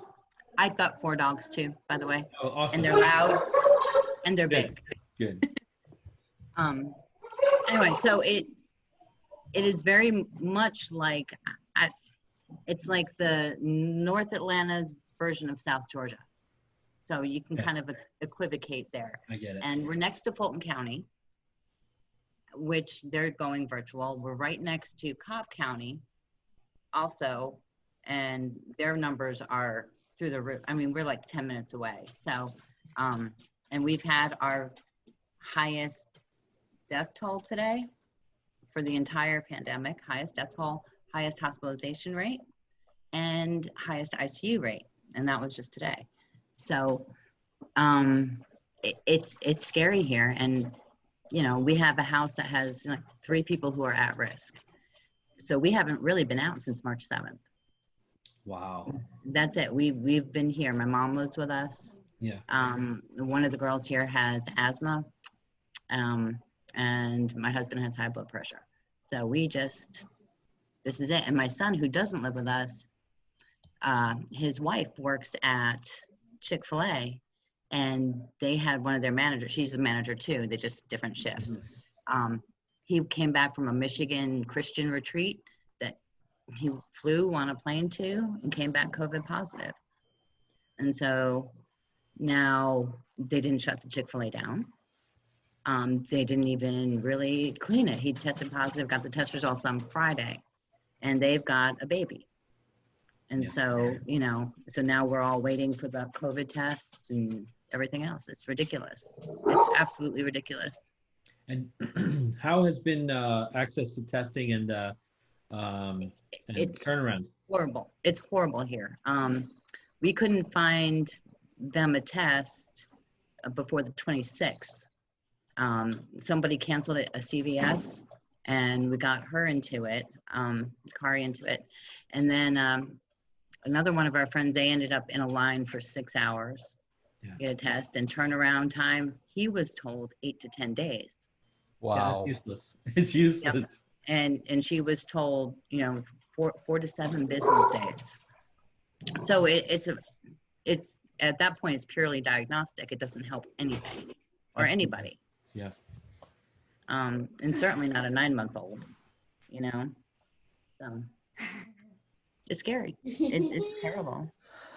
So, this is the point we were making when we started, which is like, if you're going to get that test, you're then going to have to go and sit in your basement for as long as it takes for that result to come back, because that's, it's as good as those days that you are unaware of your status. It's as good as not being tested at all. So right, and they're not requiring anyone she works with in the entire place to get tested at all. Yeah. Think of the stress you're under waiting for 10 days to get a result. Oh yeah, yeah, absolutely. right? Horrible. Yeah, So- she's refusing to go back to work until she gets her results, but nobody else who worked with this guy is getting tested, and they're still open. Do you And have, here's a contrast. I again, they're stepping on our toes, so we have to push back. Who's the Secretary of Health in your state? Secretary of Health, I have no idea, to be honest with you. I'd have to look it up. Who's the top? Well, who if comes he's from Greece? appointed by the governor of Georgia, his name is probably Mengele. Yeah, it's a long name. No, you missed. Secretary of Health, Georgia. Let's see. You missed Terry's reference, but I think you're better No, off Dr. having missed Mengele, it. I Okay. 100%. No, is it so? Do you don't have like a daily Kathleen briefing? Toomey. Huh? No, we don't have it. We don't. No, we don't. It's Kathleen Toomey. We don't have a daily briefing. We don't. I'm not sure if you've seen the news, but our governor is suing the mayor of Atlanta. Yes, I saw that. Okay, so no mask ordinances. No local government is allowed to make restrictions that go beyond what. Yes, I saw that Yeah. too. And so, like, you can't even save yourselves within your own community. This is self-defeating. This is going to end so badly. It is. And I think a lot of it is to get the schools to open up, because they're opening up August 3rd. Oh, okay, And- wait. That's opposite logic, though, right? Isn't it? I mean, they don't want to tell people the risk level. Correct. So that will Correct. allow them to open the schools and. Right, without any But pushback. then 3 weeks into school, when hundreds of thousands of people are getting sick and kids are getting sick and hospitals are getting overwhelmed, No, Jeff, what's their we're plan 100 then? I have no idea, but we're out of ICU headroom completely. Yeah. We have Are none. you in the medical field? No. I'm a programmer person. I do user interface design. Oh, awesome. Mhm. Yeah, I have a software background too. So I love user experience, UI. But All right. I'm working on my psych degree, and my son is in biochem, so we do a lot of studying together. Oh, So cool. right Very now he's doing microbiology and genetics. So Oh, excellent. So I think are you picking up on some of my Oh yeah, creative- absolutely. Good. Yeah, Good. yeah. And I just got finished writing a literature review, so Oh, there I you get. go. Yeah. Awesome. hmm Good. I'm tired of software. Yeah. So I had a mom call me, close friend, worked with her at one of my first jobs after becoming a physician here in the US. So she has a young son, and she's a physician assistant, comes from a medical family, and her kids just turned 4 and goes to the same school as my boys. And at least we in Pennsylvania are getting guidance. Like our governor is saying, look, if things trend up in Chester County, I'm shutting down the bars, and because they are trending up. So Right. on a county by county level, he has set hard, cutoffs on percentage positivity, and your business is closed if your county goes above this. Your business is open as long as it falls below this. And then we get, Dr. Levine does it daily, doesn't she? John, doesn't Dr. Levine? Somebody from the Department of Health does it daily. It's frequently Dr. Levine. Sometimes it's the governor. I Sometimes see it's her the at least a deputy couple secretary. times a week. At least a couple times a week, she shows up on my live on my feed. So So we, at least for whatever complaints our state small businesses and others have had against our governor and Secretary of Health being a bit draconian, our numbers speak for themselves. Our percentage positivities, our hotspots, and the way we've handled it, our ICU capacity, our everything's, those numbers I know that they're constantly monitored. I know that Dr. Levine, I know the data that she gets. I used to work at Geisinger, which is one of the largest health systems in Pennsylvania. And I'm very proud of Pennsylvania. I have to say that we have handled this unbelievably well.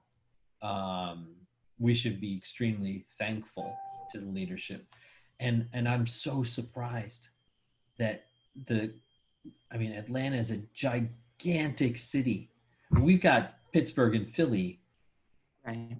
but you've got a bunch of big cities and big towns. Right. And, you know, the mayors of those towns are trying. I mean, they are trying to put in mask ordinances, trying to restrict, you know, in restaurant dining, things like that. But, you know, they're hamstrung. And anything that they do will slap them with a lawsuit. And it's ridiculous, absolutely ridiculous. Wow. And we don't have the same kind of guidance. We absolutely don't. I mean, Georgia's approach really has been like la la la la la. Wow. And people here are belligerent about it. They don't want to wear masks. I mean, I've had to stare people down in aisles to get them to back up without a mask. It's crazy here. I was in a couple of places today, and I didn't see anyone without a mask. Yeah, and we're a green county. I didn't see a single person indoors without a mask. Yep, nope, not happening here. So yeah, there's Fulton. I do think that the policy of these stores have changed effective this past Monday. We're north of Cobb. They're requiring masks to enter now. So yeah, Publix is a grocery store by us, and they're starting to require masks as of tomorrow. Now is Publix doing that throughout the South, or as I'm not. I think it is throughout the South, and it probably originated in Florida. Yeah. Okay. Mm-hmm. Yep. Yeah. It says that Walmart and Sam's Club are requiring masks. We've had that, but see, we have had that as a statewide ordinance. Mm-hmm. Yeah, not so for Georgia. Beginning. No, it's been. I can't even remember when they instituted it. It's been that long. It's got to be April. Yeah. Yeah, April. I remember doing this in April, and I remember that my convenience store that I keep talking about down the street. Yeah. Right. Everyone was masking, and everyone is still masking, and we are a green county, and we had 6 confirmed positives yesterday. Yeah, they don't have like much countywide data here, at least even at our Department of Health. They don't have, they don't release that concurrently. You know, they'll back up and release it. You just don't even know. I would track, I've got like a project online. I was tracking like every day, like going to their data points and typing out what, you know, popped up for each day and how it changed. And you cannot trust the numbers coming out of Georgia. You absolutely cannot. Wow. Zero trust. So it's kind of a scary environment. And I, generally speaking, am not an alarmist. I'm a realist. I've got 4 kids. I'm about as real as you can get. Yeah. But this is crazy. So are your numbers trending up or down? Up. Yes, we are up. Let's see. Yeah, this is all bad. This is all bad news. Yeah. Holy hell. Yep, we are out of ICU headroom Cobb's a huge county. They have no ICU headroom. Fulton was at, I think, 93%. We're 100%. Bartow, which is next to us, is 100%. Oh my God. Yep. Terry, where are you? What's your county name? Collin County. Collin, okay. We're actually, we're just north of Dallas and next to Denton, and both of them Denton's really going up now. Dallas is just as bad as Houston or Austin. Collin County, okay. I'm from Metro New York area, Westchester County. That's where I grew up. And my brother is still there. So when everything was hitting New York, you know, we were getting stuff from him, and his wife works in healthcare, and she's antibody positive. But none of them had it that they knew of. So now they're in much better shape than we are. Yeah. Yeah. I don't know. I don't know how this is going to end. It's not going to end well. No, it's not going to be pretty, and it's going to end up with a lot of, like you're saying, like, you know, the morbidity and everything else. We're going to have an entire generation, at least in Georgia, who are going to end up damaged. I mean, plain and simple, they'll be damaged growing up because of this stupidity.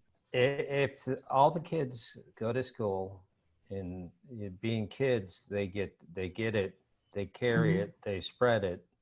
Yeah. Even if they don't get sick, what we've gone through in Texas is going to be nothing. Correct. It's just going to be throwing gasoline on the fire. Right. And the kids are not required to wear masks. The only people who are required to wear masks are the staff, educators, and the school staff. That's it. They're not staggering schedules. They're not doing anything. It's like free for all. August 3rd. Everyone That didn't change when President Harkonnen said that he was going to wear a mask? Nope. Absolutely not. Yeah, that's a good question. Do you think there will be any effect from him now coming out and saying, I have no objection to masks? I don't think so, because he's not modeling the behavior. Okay. You know, he had the mask on when he went to Walter Reed, whatever. Yeah. Nothing since then. He went to a fundraiser last night, didn't wear a mask. He didn't wear a mask today. He's not going to wear a mask in the future. So, you know, they'll say, oh yeah, you know, he's sending us a signal not really to wear a mask, but he has to say it to keep, you know, the libs happy and to own the libs. Yeah. I think you're right. Something like that. You're right. I think he was pushed hard to wear that at Walter Reed. I think he was pushed hard, and then it became like, you know, here's your opportunity to, you know, own them for that one moment, you know, for that photo op. I wonder if the spray tan clogged up the mask. Oh God. Probably. Just, you know, he put it on and it like smeared everything. Or he took the mask off and he ended up with like a white muzzle.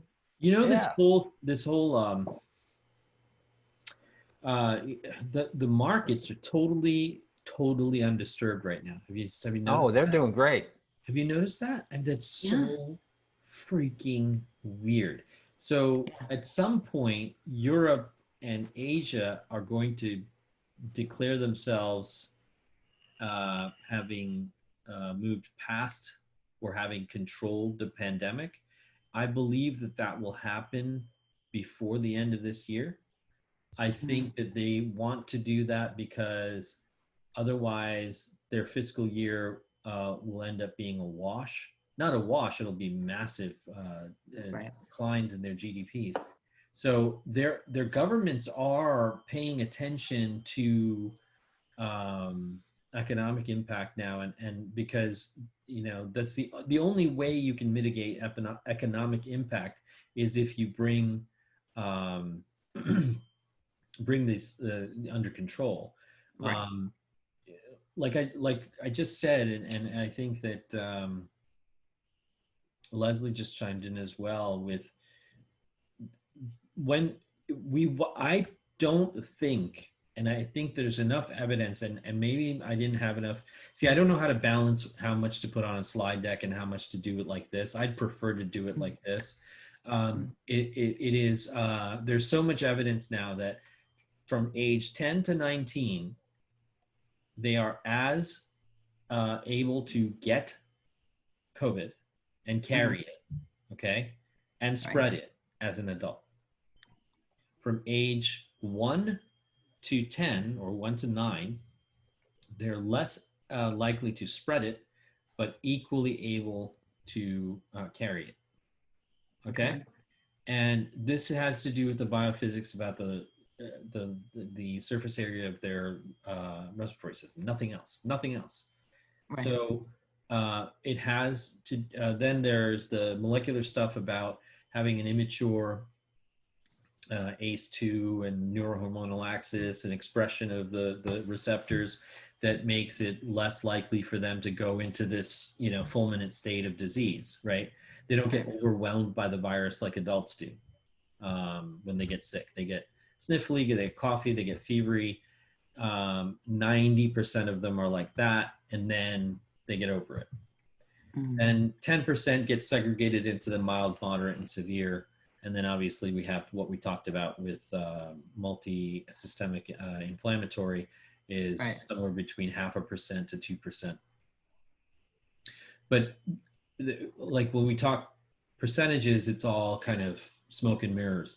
When we talk numbers, things start to get a lot clearer. How many kids do we have in the country that are going back to school? I think it's like 58 million was a number 58. I saw. Yeah, 50. Right, and if you add in college students to that, because colleges here are opening for Yeah, they're all for 19. in person. Yeah, they're all 19 and above. They're gonna transmit like Right, so you're looking at 75 million or so. So nearly a quarter of our population is going to return now to a state of interaction that they have not been in since March. Correct. So they've been out of play, quote unquote, out of play in the equation of transmission for the most part for all of these months, and now they're all going to be put back all in at once. Yeah, not gonna.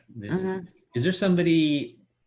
I mean, I know that our people. I'm not bragging. I'm not being arrogant, but I know our people here in Pennsylvania, our leadership, Dr. Rachel Levine, our governor, our Department of Health knows this because I listen to nearly every briefing. Okay. Yeah. Not so here. And we don't. They're up at night trying to figure out how to get Pennsylvania's kids back to school. They're literally working 20-hour days. And they're trying to figure it out. But see, here they figured it out. They're just putting them back in school. That's it. Done. Go. Leslie's point down here about the effect on the kids when you do lose a fellow classmate. I mean, that's tough. This is, and it's going to happen a lot more than people think. Yeah, or a teacher. Yeah, classmate, a teacher, a staff member, like they get hit. It's devastating. It is devastating. And then also the, when the kids who bring it back to their family, grandma dies, you brought it there. Yeah. I mean, these are connections, and the fallout of what happens is going to be horrific on these kids. Last week we talked to a teacher, Kathleen.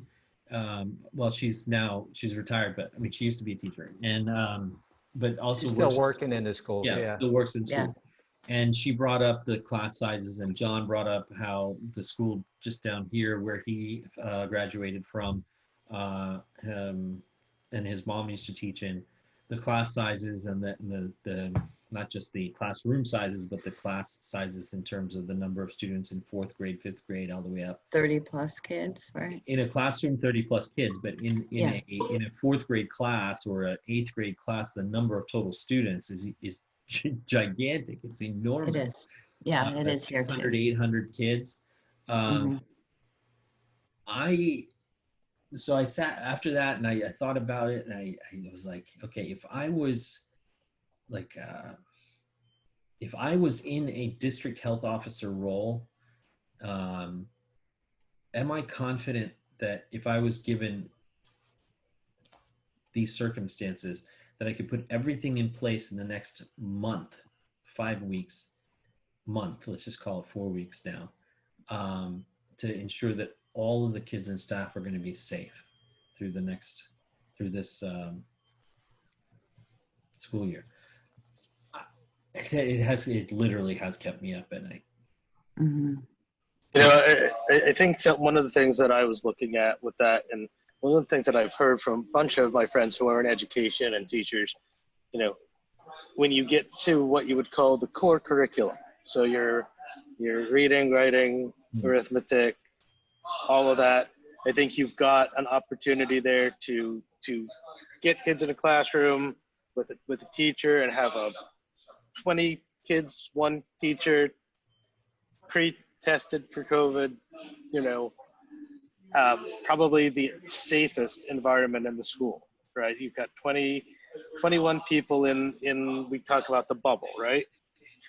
But then you talk about the specialized classes like phys ed or music or art, or I'm trying to think of the other ones. Used to be computers back when I was in school, and I guess everybody knows computers, so they don't teach it anymore.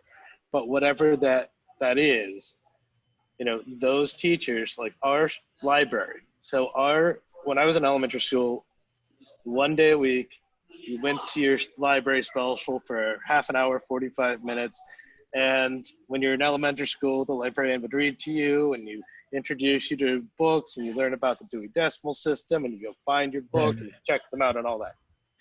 Well, that one librarian for Lake Lehman School District who just recently passed away, when the one that was there when I was there, but she went to all 3 of the elementary schools in the district and saw every single student in grades kindergarten through 6th grade every week.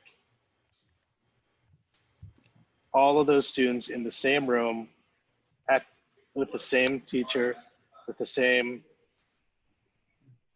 you know, wandered around, touching books, taking books off the shelf, putting books back on shelves, all of that. So if you figure 6 grades, 200 kids per grade, you know, probably another 400 between the other elementary schools, you know, 1,000 kids a week to she's being exposed to. Yeah. And that are being exposed to each other because, you know, class 1 comes in, class 2 leaves, or class whatever. So I could do it. Okay. But the resources I need are probably, like Terry said, not just beyond 80% of the country, probably beyond 95% of the country to put into place. Yeah, I mean, another teacher, friend of mine from high school, is a teacher in North Carolina, and they have decided the first 9 weeks they're not going to be ready to do in person or on campus, so they're doing virtual, and they just got a state grant. I guess they spent $8 million on Chromebooks. Problem with their social, disparity is some of their kids don't even have internet access at home. Right. That's the same here. They've been parking buses in certain neighborhoods so that they can have internet access. Yeah. Okay. Let's be very clear here. Okay. I'm sorry. I don't care who this offends. We do not live in a first world country. We don't. No. South Korea is a first world country. New Zealand is a first world country. And not because they conquered COVID, but because there isn't this kind of social disparity when it comes to healthcare and education. There just isn't. There isn't. Okay. And so I don't care how many aircraft carriers we have or how many F-35s or whatever. If our kids don't have internet access to learn, and our people don't have access to healthcare and testing in a pandemic, we're not a first world country. That's my definition of a first world country, and we're not.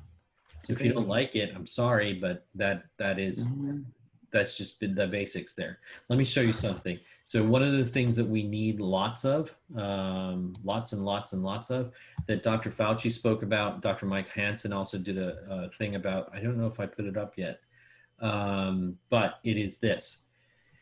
So there's a lot of, we talked about this early on, there's a lot of talk about sensitivity in testing. Sensitivity is, I got my nose swab and, it's going to be 95% sensitive for COVID or SARS-CoV-2. But what if you had a test that was only 70% sensitive? But the more often you took it, the more sensitive it got. Okay, so what I mean by that is, I got one shot to hit the right part of my nose and oropharynx, and when it goes to the lab, 95% accuracy. Sensitivity when it comes to making sure that if I have it, it says so. Okay. All right. What if I could take a test every single day but it's only 75% sensitive on a single occasion. But on serial occasion, its sensitivity approaches 95 or 99%. I don't know if this is making any sense, but the more often you take it, the more accurate it is over time, okay? Versus the one shot, it has to be accurate, all right? So if we had a rapid antigen test, this is the only one available in the United States that I know of right now. It's basically what we call a spit test, or a sneeze test in this case. It'll give you that says time to results 15 minutes. Can you see that? Yeah. Screen. Okay. Yeah. So the time to results, it's like the Abbott ID. This is even simpler. And the reagents that are necessary we can actually simplify this down to a 2-minute test. This is what we need before, we'd have lines, okay? But if you want to keep schools safe for the first 3 months, which will allow them to be safe for the next, subsequent 5 to 6 months, which means the whole school year, all teachers and all kids have to be tested as often as possible. Because like John just said, if you got one teacher interacting with 200 kids a day, or 500 or 600 kids a day, or 1,000 kids a week, or you've got these kids interacting because of the common shared resource of physical plant, like gyms and cafeteria and science lab, or I don't know, whatever.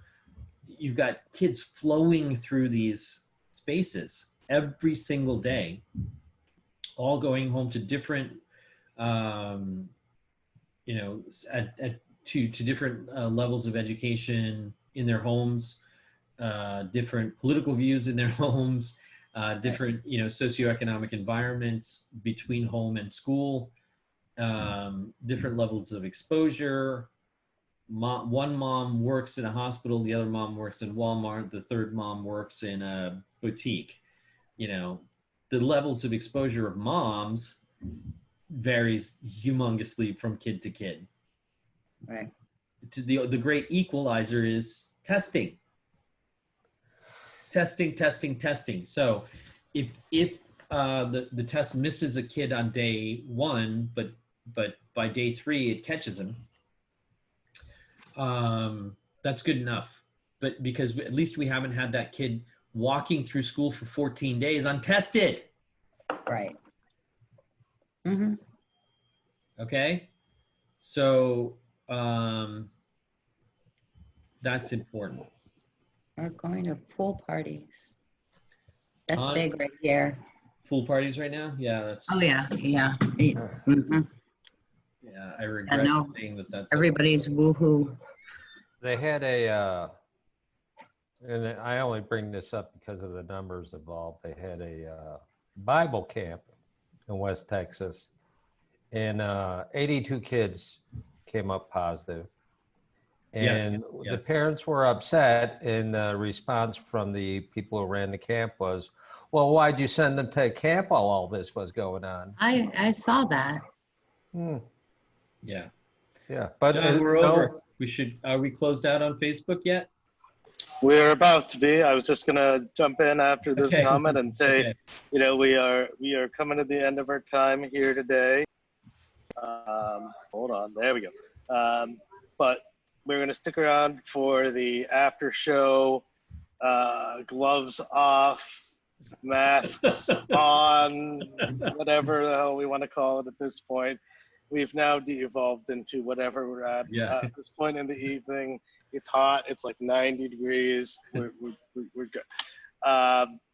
Thanks everybody for joining us tonight. I think we've also got some ideas for coming weeks. I think we want to get some mental health folks back on. Yes. Talk about the effect that this might have on schools and school age kids, as we've covered tonight. So we will try to do that in the coming weeks. Once again, stick around for the after show festivities here. We're going to stop our Facebook Live now, and everyone have a great night.